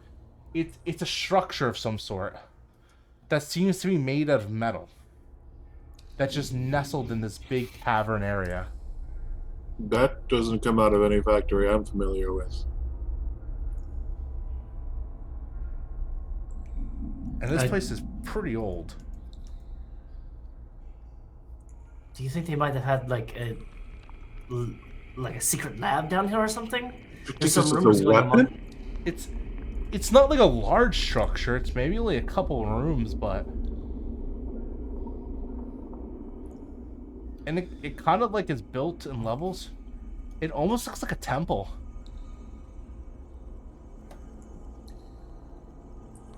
Like it's got that old style to it, but it's definitely metal, as you can see the gleam as your flashlight hits it. Like definitely something reflective.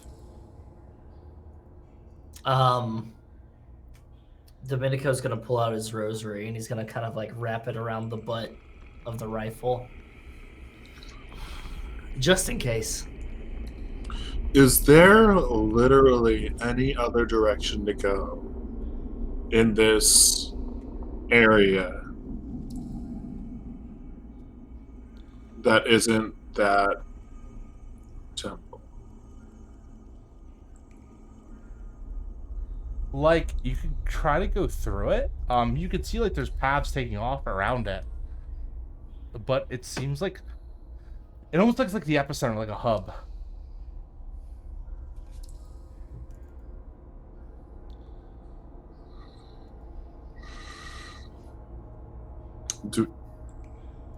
These are their tunnels.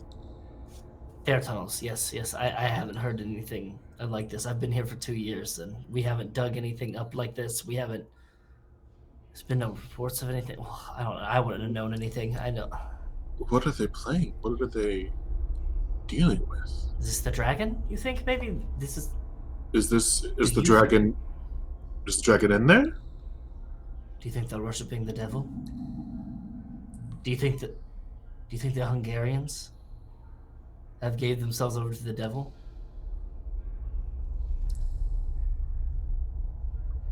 If they have, is that something we want to get in the middle of?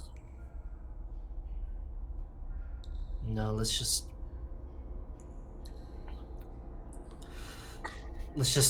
move, find a way out of here. The ways around this structure, do they go down, or are we able to find any that tilt up? So what do you mean, like paths that go upward? Yeah, because we're trying to we wanna go up. Yeah, so like the kind of the cavern, like you're kind of at the bottom of it, and it kind of there is structures that go up, and you notice that like the structure is taller than you. So if you made your way through the structures, you could probably make it to one of these upper levels, or you could just attempt to climb it, but that might be a little more dangerous, seeing as you don't have the equipment. We might have to go through. What we do is we'll find some climbing equipment. We'll look around here for some climbing equipment, and we'll first things first. Yeah, and then we'll get out of here. We'll climb the wall, and then yeah. All right. So go ahead and make an observation roll, both of you. Can do. With my 2 stress dice.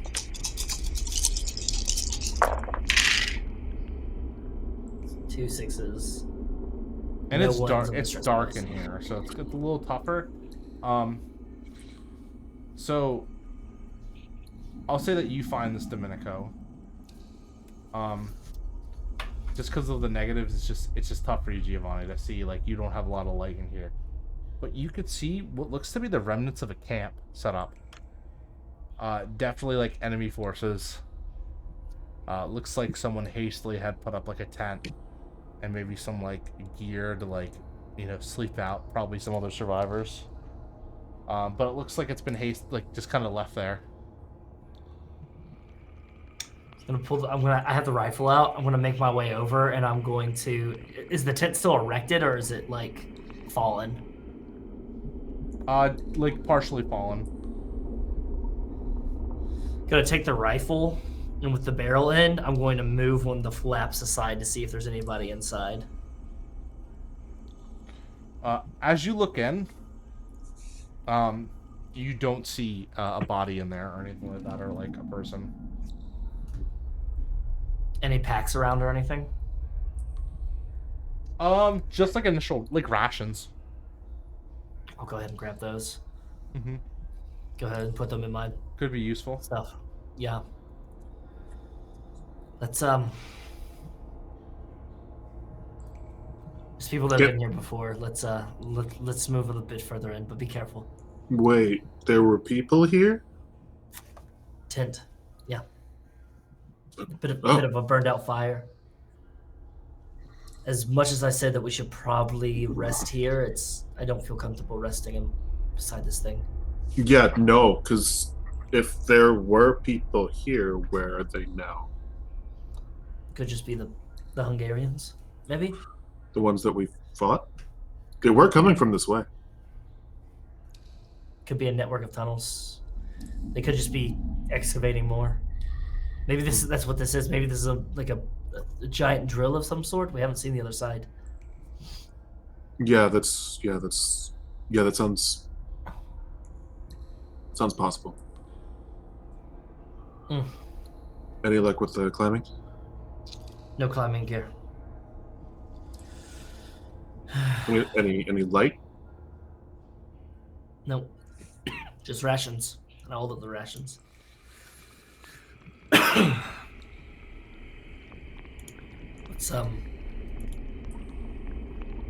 Let's keep moving. Yep. Get up. Get out. Yeah. Get up, get out. That's right. You only hope at this point.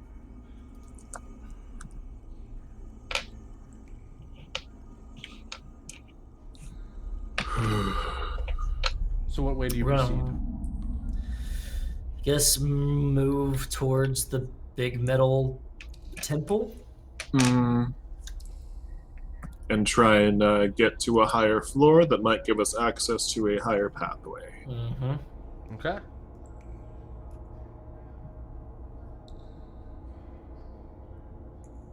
As you walk in to the first temple,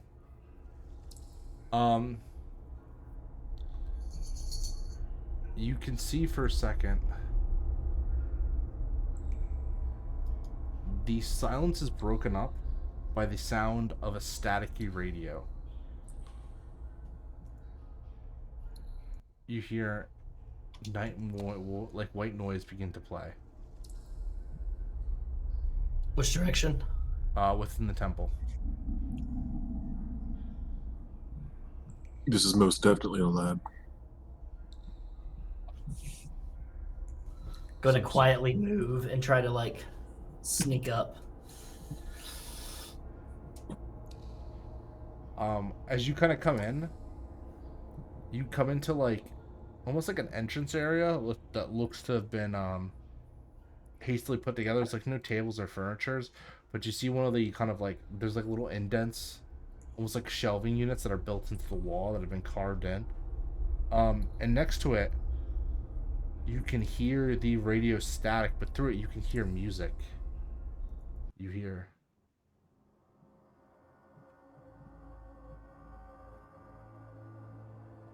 almost like it's not supposed to be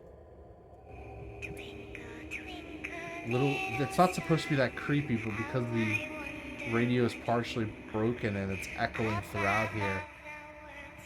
It sounds eerie to you.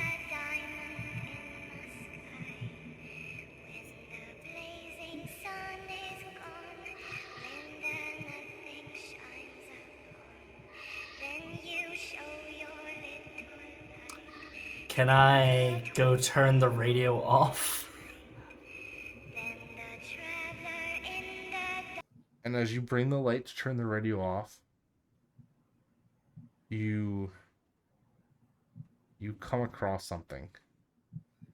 Slumped over by the radio, which you thought was just more stuff piled on. You find a familiar looking uniform as you see a body of an enemy officer.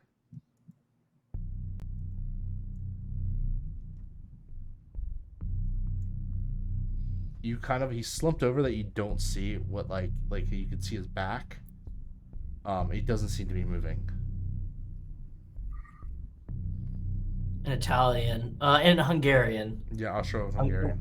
Austro-Hungarian. I'm gonna say, hands up.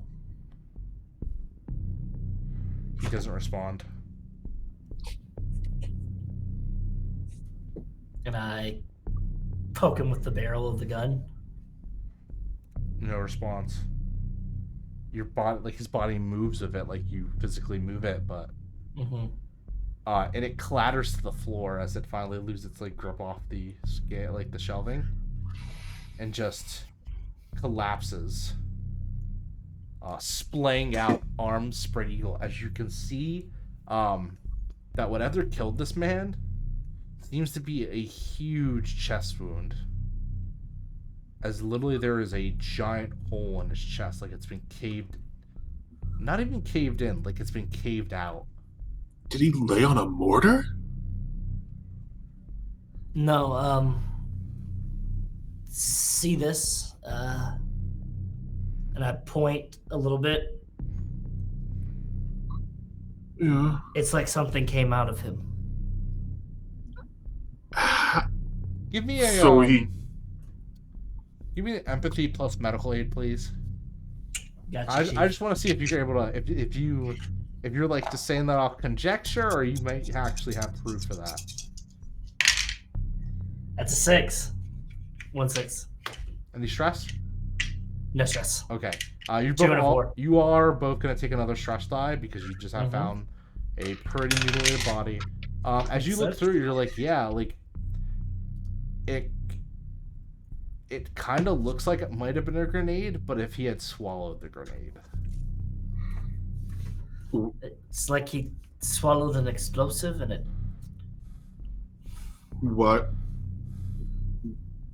Why would he do Is there any, forced bruising around the mouth or anything? Like somebody might have shoved something in his mouth, forced him to Oh, swallow yeah. anything? It looked... Well, maybe not bruising... you could see...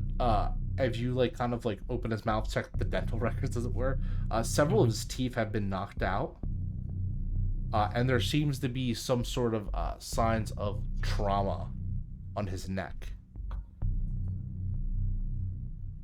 This man was strangled or tortured. the dragon?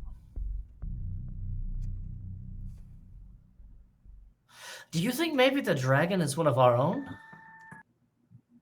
What if this is like one of those, assassins or something? Like one of ours? Could be. Did this to this? Then what is this place? Do you think the dragon found it first? Maybe this is the dragon's lair? What is the dragon?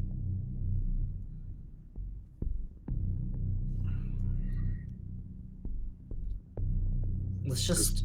Is there anything on him? I'm gonna check his pockets.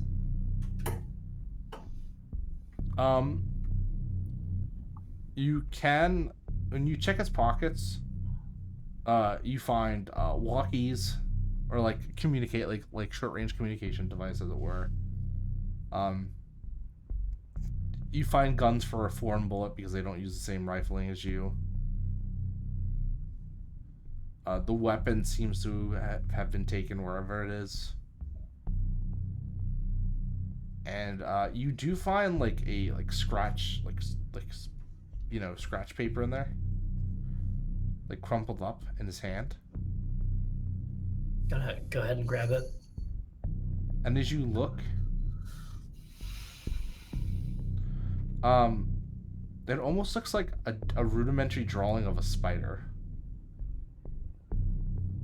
But instead, actually, not even like a spider, more like a hand. Because it's got about, like a spider, because it's got the 4 appendages kind of shooting out. And then on the back, but instead it's got a tail on it as well. Does this look like any kind of dragon you've ever seen before? No.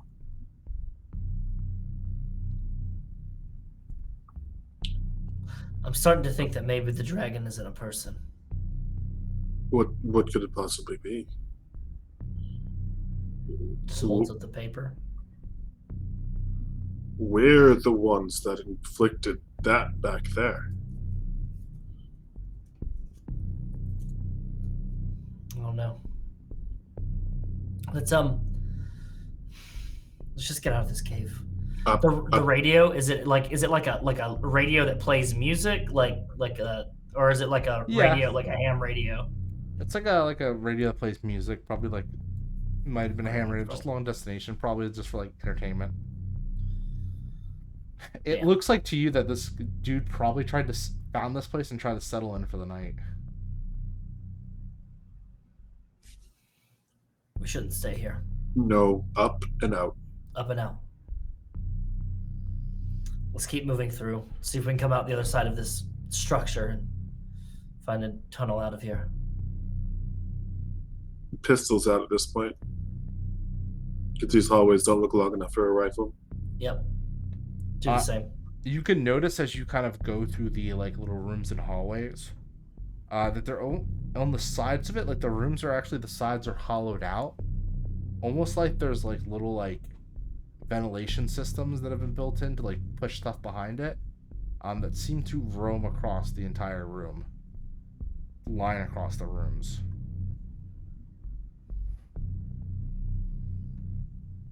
What purpose does this place serve? Can I roll a wits and observation to see if this is, if that would be meant for humans or something that looks like a spider with a tail? Okay. So, okay, 1, 2, 3, 4, 5, 6, 7. All right. That is 3 successes. So as you're kind of looking through, you're it's probably a human can move through these. They're like little storage spaces almost. But when you notice that there is stuff behind them, in the little kind of crawl spaces. These large, it looks like these large kind of cylinder type it almost look like pods. They look to be made out of organic material, and for the most part, most of them have been they have their splayed open at the top, with seemingly nothing inside. But they are old, almost fossilized, like skeletons. I think I'm going to, because I don't want to make any presumptions, I don't want to metagame or anything like that. Can I roll a medical aid check to see if those are what's contained something? Or if those are storage containers, or if those are something else? Yeah, sure. Okay. You're going to do this at a -2, though. It's you've never seen this before. Makes sense. That makes a lot of sense. It's just stress die for this.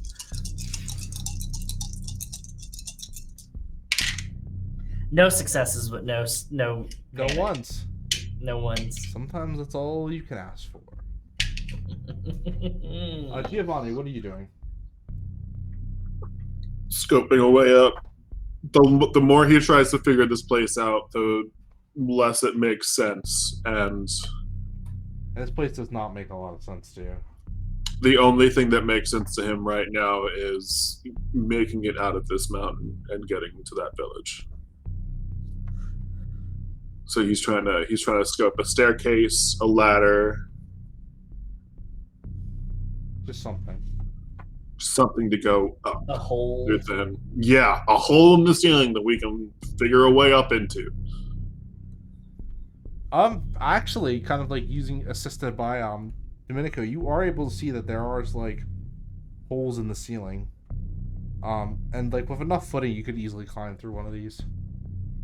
He's absolutely going to try and muscle his way up. All right, give me a mobility check. With agility or strength. We'll say go with strength this time. Sweet.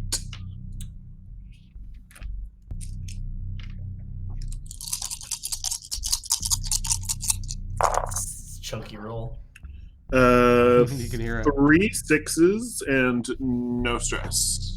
Awesome. Yeah, you're easily able to pull yourself up into the next level. Domenico was like looking at the pod-like thing, and then probably hears the scuffling of boots and turns and goes, "Stronzo, oi, what are you doing?" Up and out. And pulls his boots up as he gets his ass on the lip of the hole and pulls his boots up and then looks around. It's kind of like a smaller like you can't stand up completely in this space, but it's not like crawling. You're like more like kind of hunched over. You can see that there is, kind of as you kind of go turn around. You see that there, as you're like kind of like swinging around, you see a man's eyes greet you as he looks at you in shock and yells at you in Hungarian. Yeah. Do you immediately go to shoot him? Yeah. All right, roll it. No hesitation. Stronzo, what's going on? All you hear is the pop. Range combat, agility. Yep.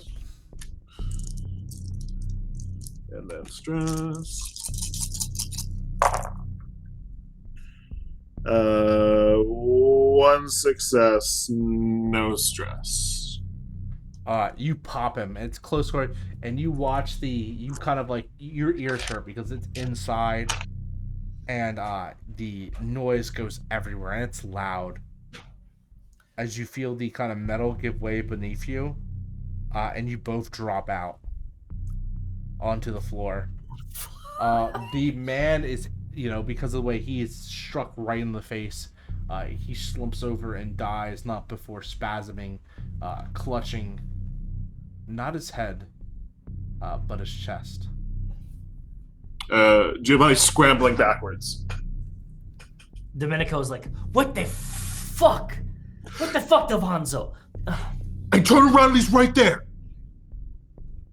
I've got the rifle, and I'm gonna go and like check and make sure that he's fucking dead. Oh yeah, he's But dead. he's squirming.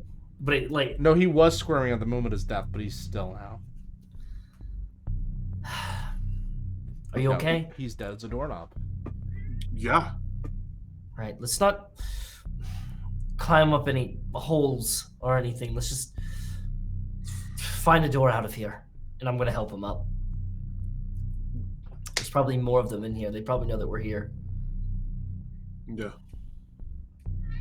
And you begin climbing through the ceiling area as I hear something else in the horizon as well. There's a little friend here. I can hear a cat. Oh no. Oh no, indeed. Let's wishes it was this cat.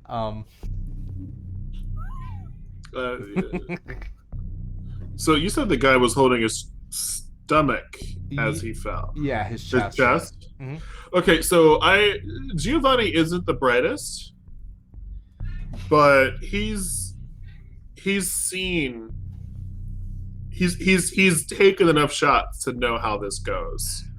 And I want to make a roll to see if he knows enough to connect the dots between this dude and the last dude's hole in his chest. Because there's a good chance he just doesn't fucking know.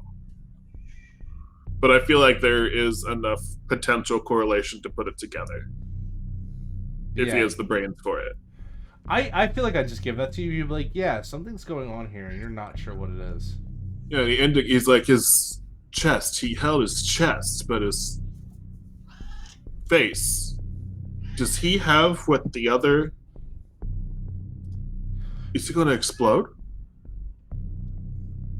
Do you want to wait to find out? Is he? Wait. He held his chest when I shot him. I shot him in the face. He held his chest. Okay, well we're not gonna wait. To get started, download the Google Can you hear that? Yeah, that's crazy. Yeah. Google, the house is cursed. There's a cat. This cat just showed up. Google Home is going off for some reason. Okay, yeah, just going to okay. Blending into the green screen. It is, he's going off into the Winter Wonderland. There he goes. Now he's just licking a speaker. Okay, it's fine. No, Domenico's like, no, out now. I don't care. I don't want to be here. Yep, that's all Gio needs to hear. Let's move. If we have to go back the way we came, then we can. Is there like another door out of here, or is it just? Oh yeah, for sure. Yeah, you have to crawl out, but you could pull yourself up to the next level. Okay. Is it where I just went? No, you're so like there's like further, so you're like in the in between. Yeah, then let's go the actual way up and not no clip. Yeah. Let's do that. And as you kind of pull yourself up, so the first person to pull themselves out is Giovanni, right? Mm-hmm. Domenico, give me an observation roll. Okie dokie day. I don't know if I want to see this. Probably I don't know if I want to. Can I just opt out? Maybe no. Okay. Your eyes are too sharp not to catch it. I cannot opt out because I got 4 6s. You got any ones? No ones. No. Oh my god. What's your metaguy's? In like the in between area, you see something like probably like humanoid size, dart past, like a shadow almost. Domenico's gonna wait until he gets up equal Giovanni, and he's going to whisper to Giovanni and go, "We're not alone in here." The dragon. The dragon. I think he's in here. We have to move. Quietly. Let's quietly try to find a way out. Yeah.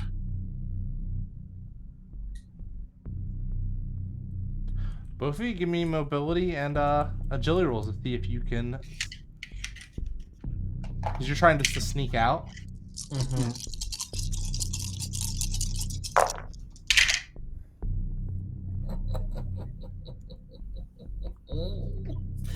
Why don't you go ahead and go first there, Giovanni? No successes, and I need to make a panic roll. 1 success, and I need to make a panic roll. You have to make a panic roll, both of you? Yeah. Awesome. Roll me 2d6 and then count out 2d6? Or I'm sorry, no, that's for injury. Roll me a d6 and then add your current stress level, please. Ooh. Let's see what this is. That's 7 for me. Okay, 7. What'd you get, Wes? That is a 2 + 3, 5. Nice. Only a 5. You have a 5 stress level. Wow. Awesome for you. You keep it together. All right. Giovanni. Oh boy, your stress level and the stress level. So you start twitching. Raise your stress level and Domenico's stress level by 1, please. Perfect. Up to 4. Up to 4. Woo! We're synchronized. Teamwork. Teamwork makes the nightmare work.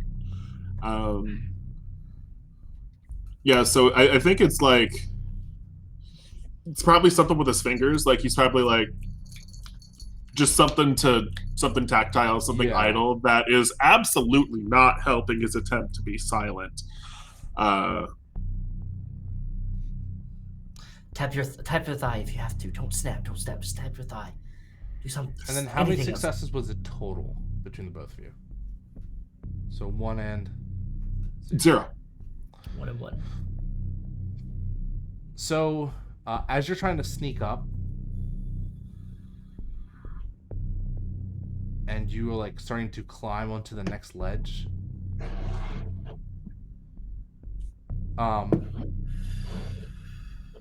Nick, give me a observation roll, please. Let's see if you see this before. So that is more stress dice than it is actual dice. I know, the stress dice let you do better on rolls. They also let you Oh, panic. wait!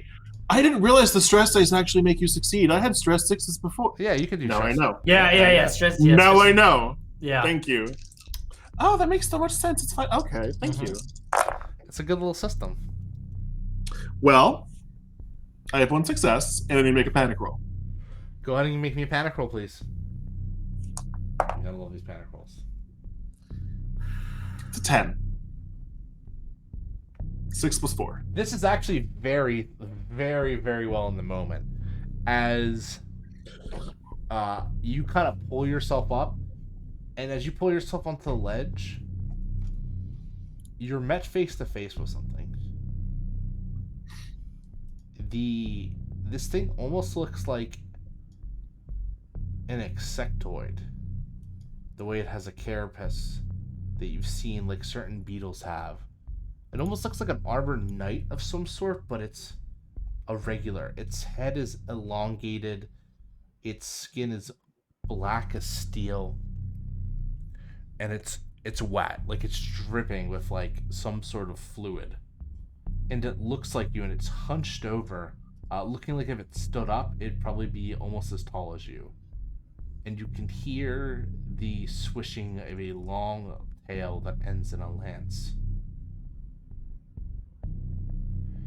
And you freeze for a second. Dragon. And it leans into you. What is that, Giovanni? And I am going to roll a very special because you froze right in front of it, Nick. And we are going to let the dice aside here. Brett knocked. Somebody hit restart on fucking Nick. You're not. You were holding it for a long time. Sorry. No, you're fucking. God damn. Somebody. Nick's having a day. His last words needed to be the dragon. I'm sorry. Yeah, let's go for. Roll me a d6. Me? Yes. Would you like it to be a stress die or a regular die? Just a regular die. You're not rolling for yourself. That's a 1.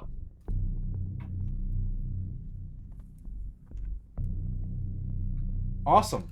As you kind of look into it, and it looks back at you, which it can't because it doesn't have eyes.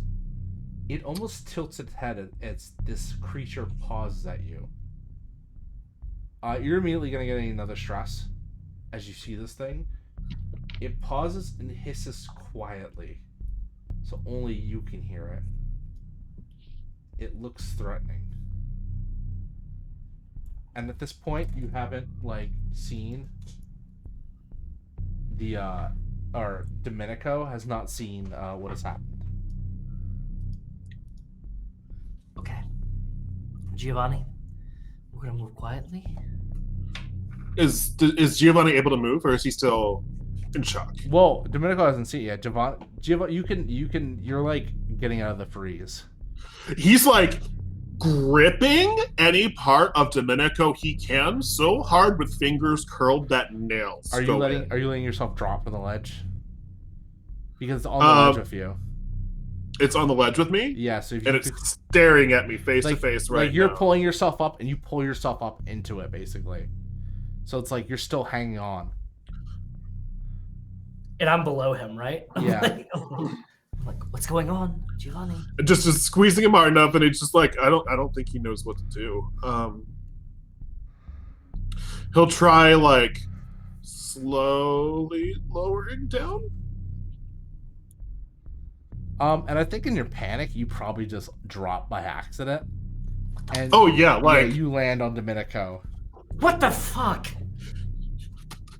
the dragon. It's real. Wait, It's black. I'm gonna put my hand over It his has no mouth. eyes. I'm gonna put my hand over his mouth. I'm gonna say, "Calm down, all right? It's real. It's real. Breathe." It's real.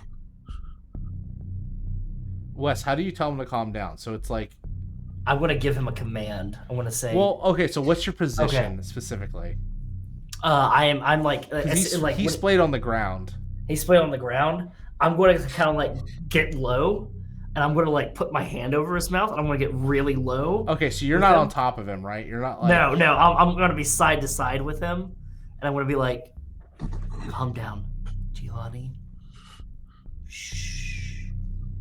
And I'm going to hold my breath.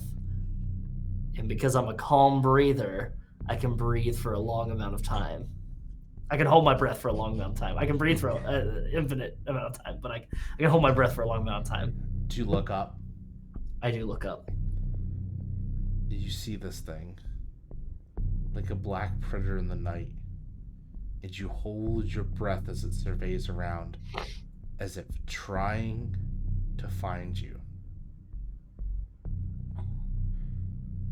You cannot believe your eyes. What the hell is this thing? Please roll a panic roll. This is your first time seeing the alien. As for the rules. Do I get my first Nope. alien panic or No, you already got it. So we worked it in.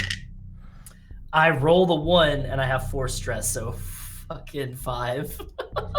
Amazing. Bro! You somehow managed to keep it together. What do you two do now? This thing is blocking your way out, and you're just... I'm going to slowly reach in my pocket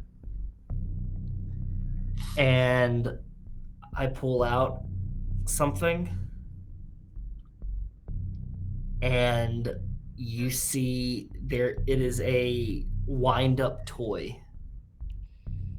It is like a bird, like a woodpecker, and there's like a metal like log on it. And Domenico is going to slowly wind it up and is going to toss it to the far side of the room. I'm using my noisemaker. Nick. Yep, and that's what I figured. As you toss it, and it's the monkey going like... Mm-hmm. You know what? No, this is the Italian. It's like a clown, is what it is. It's a clown. It's a clown. It's a clown, All right. and it makes a lot of noise. Mm-hmm. It's like one of those like Jack in the Boxes, and you kind of throw it, and you see the creature bound for it, and kind of lean in, and you hear the dun dun dun dun dun dun dun dun dun as the creature leans into it. Dun dun dun dun dun dun dun dun dun dun dun dun dun dun dun dun, and then the clown pops out of the box, and the alien rears back for a second before its tail swings and just bisects the toy in half, smashing it apart, basically. What do you do during this time? Giovanni, move. Giovanni, move up. Up. Give me a mobility roll at a -1, please, because you are trying to be quiet and this thing is around. So much stress. So much stress. Not good for the blood.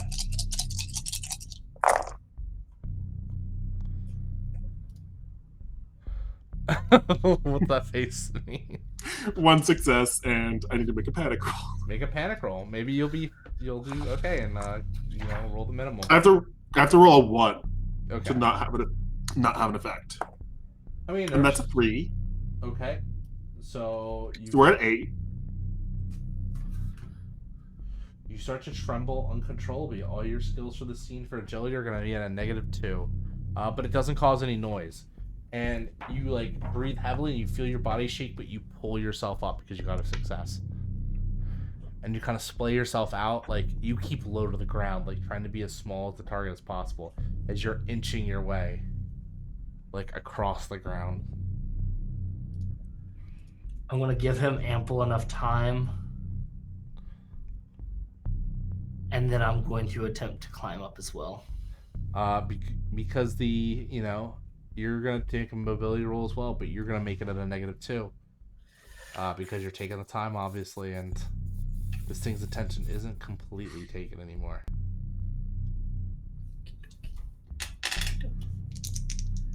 It's these guys. Something's gotta give. No successes, no stress die.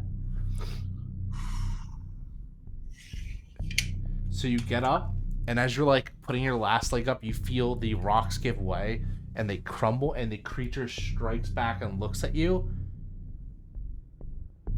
staring you down, and looks ready to pounce as it starts to take off after you. I'm gonna drop the grenade. I'm gonna twist the igniter and I'm gonna drop it and I'm gonna roll over like towards Giovanni. Okay, yeah, go ahead and roll me a range combat. Okie dokie. Is there a grip and rip that Geo can do to grab Dom and yank him? He got up. So he got up. Okay. He just made noise. Yeah. So. That is 2 successes. No panic die. Awesome. You watch as the thing comes bounding forth. Let's see how much HP this thing was. Because if it has stats, you can try to kill it. If it has stats, you can kill it. You can try. You can try and kill it. We're not going to get ahead of ourselves. Yeah, that's true.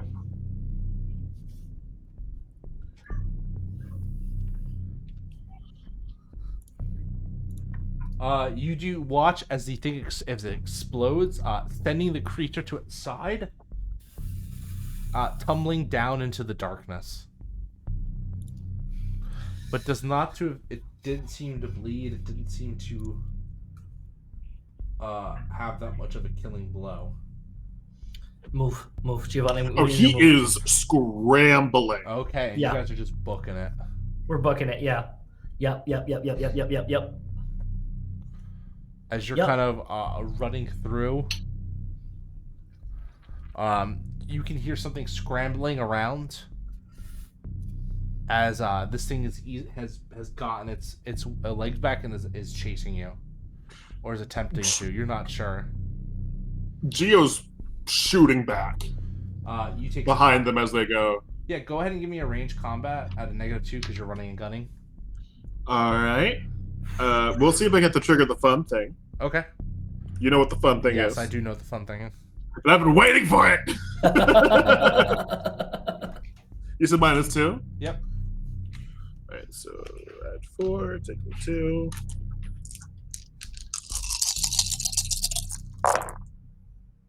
Oh my gosh, for the first time, I didn't panic. It's 2 6s. Okay. So you just go boom, boom, boom. The bullets ricochet off.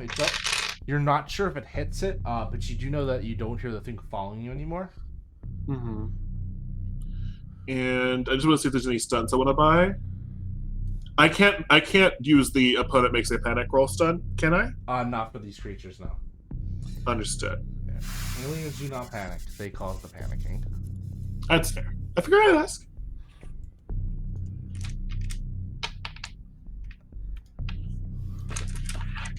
But yeah, we're trucking it. Yeah, if I can find like a door or anything that's just like a fucking tunnel, whatever. Go ahead and make me an observation roll at the -2 as you're trying to make quick observations in order to get yourself because this cave system's like a maze. That's 1 success. No panic rolls.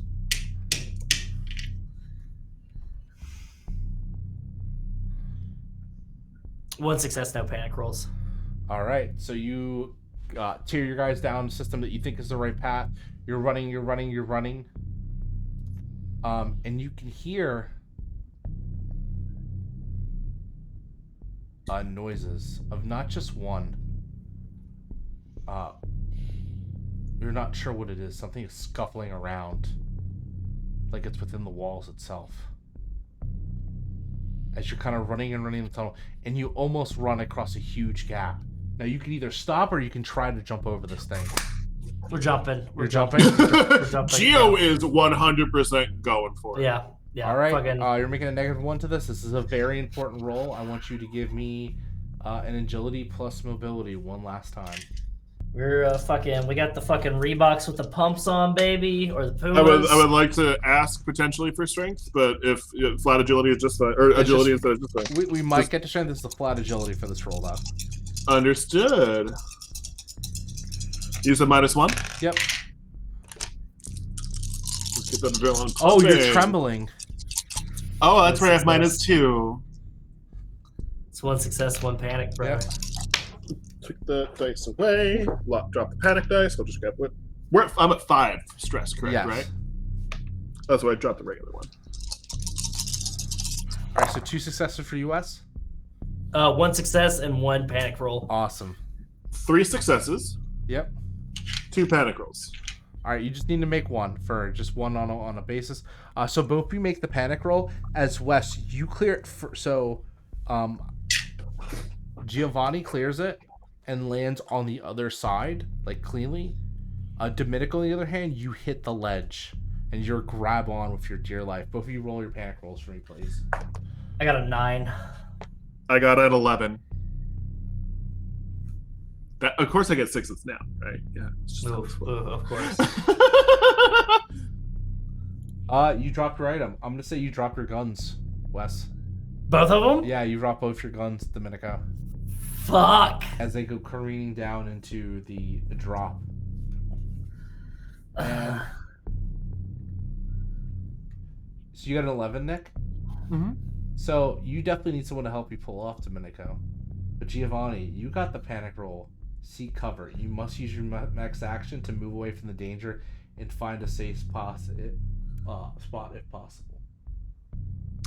It fits, and he is scrambling to the whatever cover he can find. Yeah, Domenico's gonna help him. Be like, come on. No, you're hanging there, Domenico, is what I'm saying. I'm hanging. I thought. No, You're hanging, and Giovanni cleared it. Giovanni takes a look back at you, and you're like, "I need help," because you've dropped your weapons. Yeah, I'm like, I need help. And because Giovanni rolled safe places, find a safe place, he just takes off. There is nothing in sight that is other than Dom, correct? Yep. Okay. My stress level goes up too because of that. But mine goes down 1. I'm glad. I'm so sorry. I am so sorry. No, you're fine. You're completely fine. I guess I'm gonna try to pull myself up. Maybe, I don't know. Yeah, make a mobility roll and a -1. This is the important one. So, is this the next cycle? Yep. All right. You're taking off down. You're basically taking off down the tunnel. Okay, so he's still booking it. Got it. Yep.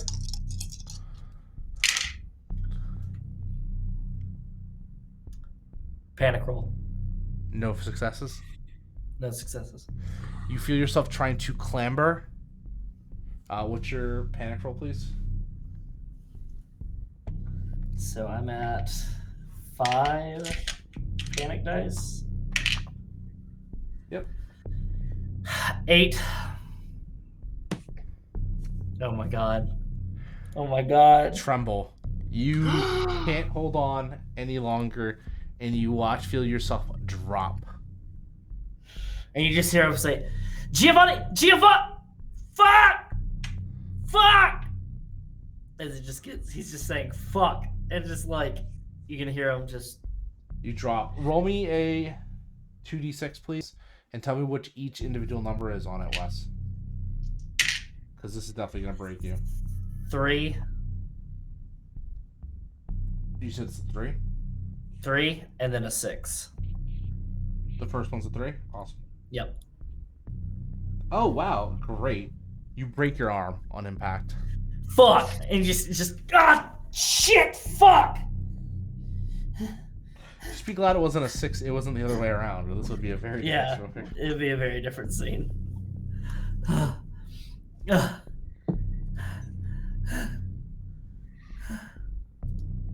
And we will follow Giovanni for a second. As you run, and you run. Until the only thing you hear is this.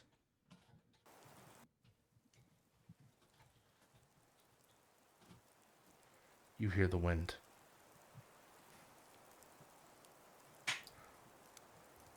Domenico, we made it! Domenico!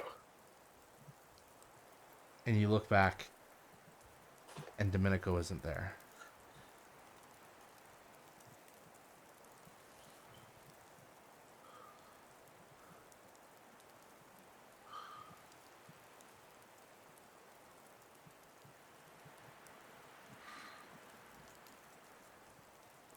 Your face is tired.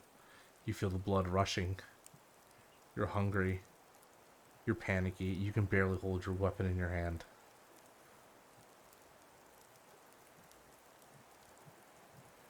You don't have the map, but you might be able to find your way to the village from here if you wanted to. Or you could wait or possibly go back for Domenico. What do you do?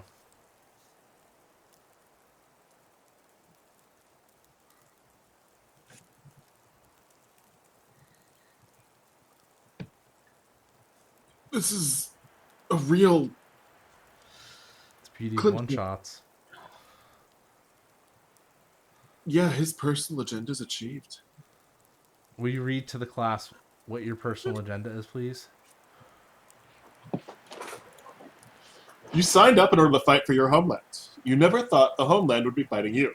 The rough terrain of the Dolomites plus the extended fighting has you longing or hoping to finally reach home. You never knew what taking a life would feel like, but it doesn't feel good. You want to make sure you make your time worth it. You want to make sure you make it out alive, no matter the cost.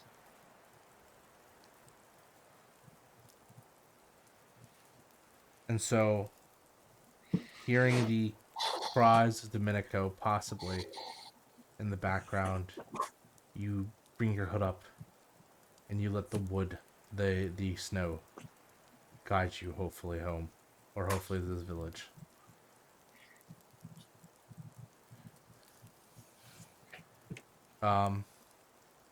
Give me one last mobility roll, Nick, at a -1. Julie? Yep, mobility plus agility. So -2, then Yep. -1? Yes. So you 1 success for this.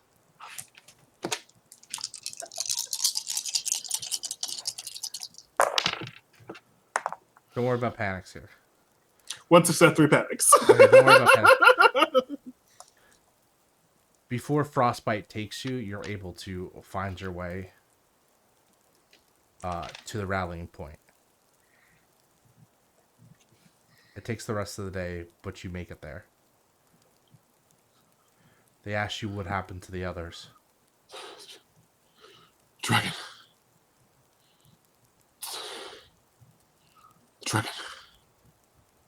As the medic lays you down into a morphine-induced sleep in order to calm you down, they ask you, what is this dragon? For now, the year is 8/19/1812 for you, Giovanni. The Germans will surrender an armistice only a couple months later, and with it, the rest of the Central Powers. The war will be over, and you will have survived. But as we flash back to this moment, we go to Domenico. Domenico, you try not to cry out in pain as you hit the ground. Can you roll me a empathy plus manipulation to keep yourself under control? At a -1, please. At a -1? Yes. That's one success. You sit silently in the water as you feel you've hit some sort of water that's kind of softened your fall, and is the only reason you're not dead. And you see something trudging through the darkness. It hasn't noticed you yet. Surprisingly, your guns are down here. They fell with you. I slowly grab the Beretta since my arm is broken. And I'm going to, as it's trudging towards me, I'm going to lie in wait and hold my breath. And if it tries to get up close to me, I'm going to have the pistol resting. But I'm going to try to feign death, but I'm going to have the pistol resting in case it tries to get up at my grill. And it does eventually. It notices your body and begins to trot up to you, hissing and clicking. It doesn't seem to know you're dead yet. Or alive yet, I should say. It moves elegantly, almost silently, but you can see it. You can see it through the lids of your eyes.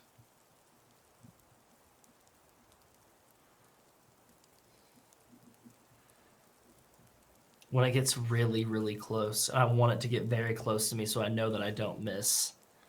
I'm going to pull the trigger. Give me a I'm going range. to empty the chamber. Give me a agility plus range combat. You can take an additional 1.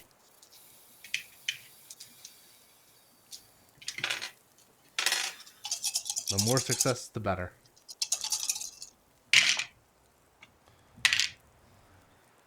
It's 4 successes. That's you need 4 more damage. As you empty the chamber into it, the creature shudders as its head explodes from the impact, and you watch it cascade back and hit the water. Its blood explodes from its skull and lands on you. Roll me 2d6 and please tell me each individual number. Roll 1 die at a time. Oh my god. Oh my god.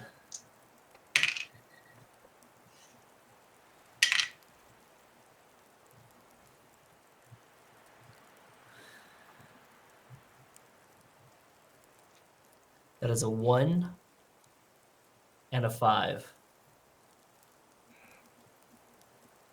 The liquid doesn't hit you anywhere.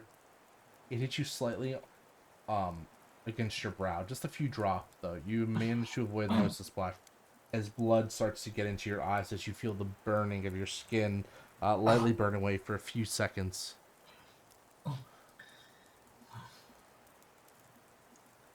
Whatever this thing is, you killed it. And you feel hopeful. You're not sure how you'll get out of here, but you could. You could very much get out of here. He's going to take the Beretta. He's going to drop the magazine from it, and he's going to put the only other magazine he has from it. And he's going to tuck that into his waistband. And he's going to grab the Carcana rifle, and he's going to use that. He's going to put that in his other hand, but he's holding it like a club. And it's just left and right, right? Yeah. And it came from the right. Mm-hmm. He's going to go left. You imagine it in your head. You're leaving. You're getting away from this place. It takes a while, but you do get out. You get back, and you're a hero. Your relationship with Giovanni is never the same. You might even report his actions. He might even be hung for it. But you survived.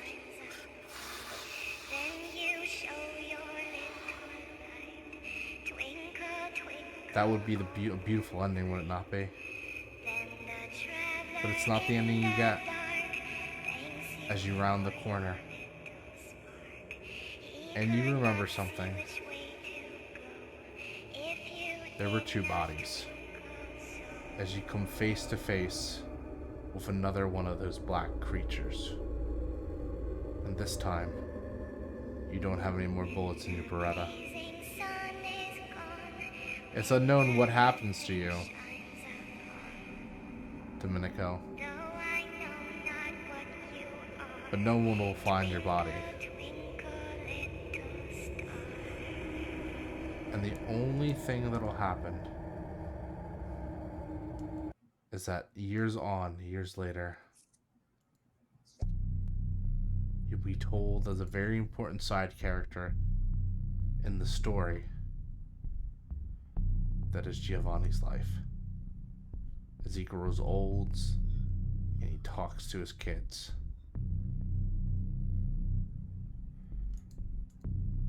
And so ends The Long March Home, an Alien the RPG Saturday Night one-shot. That close. That close. You were so good at the end there. Oh, God. But everything needs a stinger, doesn't it? The year is 1938. As we go across the sea to the Empire of the Sun, the Rising Sun, Japan. We see photographs taken from the Dolomite Mountains, sent by special intelligence, German intelligence that is. And so we see a grouping of officers surrounding a table, looking at the eggs, at the structure, the bodies. And we go across one as they all look and they go, "What should we do with this, General Yutani?" And the man who they address as General Yutani looks at the pictures and simply smiles. And that is the true ending of The Long March Home, a Saturday night one-shot. Look at the glasses. Nice. No, nice. Fucking nice. Dang! How does everyone feel? Whew. Fantastic and terrible at the same time. Thank you to everyone. I'll just send us off on. Thank you to everyone that talked, watched enough and enjoyed this little Saturday night one shot. This is so much fun. I hope my guest players had fun as well. But there's nothing left to do with the roll off the red carpet. This is the only camera you have. Please tell the people what you got going on. We'll start with you, Wes. Get all your big stuff out of the way. Hi there, I'm Wes Franks with Carrying Comfort Studios. I'm the founder and creative director. We are doing a lot of great stuff over there. On Fridays, we're doing Abnormalcy, which is our superhero campaign run by Zeke Nelson, who is our facilitator. Every other Saturdays, we have Descended Drum Beats. We also have some various other streams that pop up occasionally. Next Saturday, we have Ben, Big Dad Walker, and Leslie Wombat are going to be playing Man of Medan, Little Hope on stream, Tandem. And I've also I'm going to be making some big announcements for Carrying Comfort Studios in the upcoming week, so keep your eyes peeled for that. And I'm certain soon, at some point, me and Nick F, not Nick T, are going to be playing another horror game together. So that'll be coming soon. And if you want to come check out Carrying Comfort Studios, check us out on YouTube, check us out on Twitch, and check out our Patreon, and we have a Discord as well. Come and hang out. And keep your eyes peeled for more upcoming shows that are happening. And I would also like to say I enjoyed playing with you, Nick T, for the first time. You did a fantastic job, and I can't wait for the next time. Thank you so much. It's lovely to meet you. And hi, I'm Nick Thomas. I don't have anything to announce because I am extremely new to this. So thank you for joining me on my first trek, which was absolutely cutthroat. Thank you for having me, Nick Francia. And thank you for playing with me, Wes. Awesome. I was your game master tonight. My name is Nick Francia. I'm the stream producer over on Gehenna Gaming, which is the channel you're watching here now. You can watch so many of our stuff here. So I'm happy to announce that Monday, Gehenna Academy might be over for the season. But we're doing a Q&A session as well as an announcement of a new series. A little mini-series we'll be doing for the next couple Mondays after. And then Saturday, the Gehenna crew, all of us, me, Mark, Ian, and Rick. Wow, why did I forget Rick for a second? Jesus Christ. We will be playing in an awesome game run by none other than Zachary Baudo. Fuck it, I've been excited for this. We're going to be playing Gehenna Crew Crash Pandas. And we have some, which is about four raccoons trying to drive the same car in a death race. Other than that, there's a lot of stuff on the horizon that I can't mention yet, and maybe we might even show up at a convention or two. So that was me, that was Nick, and this was Saturday Night One Shots with Gehenna Gaming. Alien RPG, The Long March Home, finished. Round of applause, everyone. Bye, guys. Oh my god.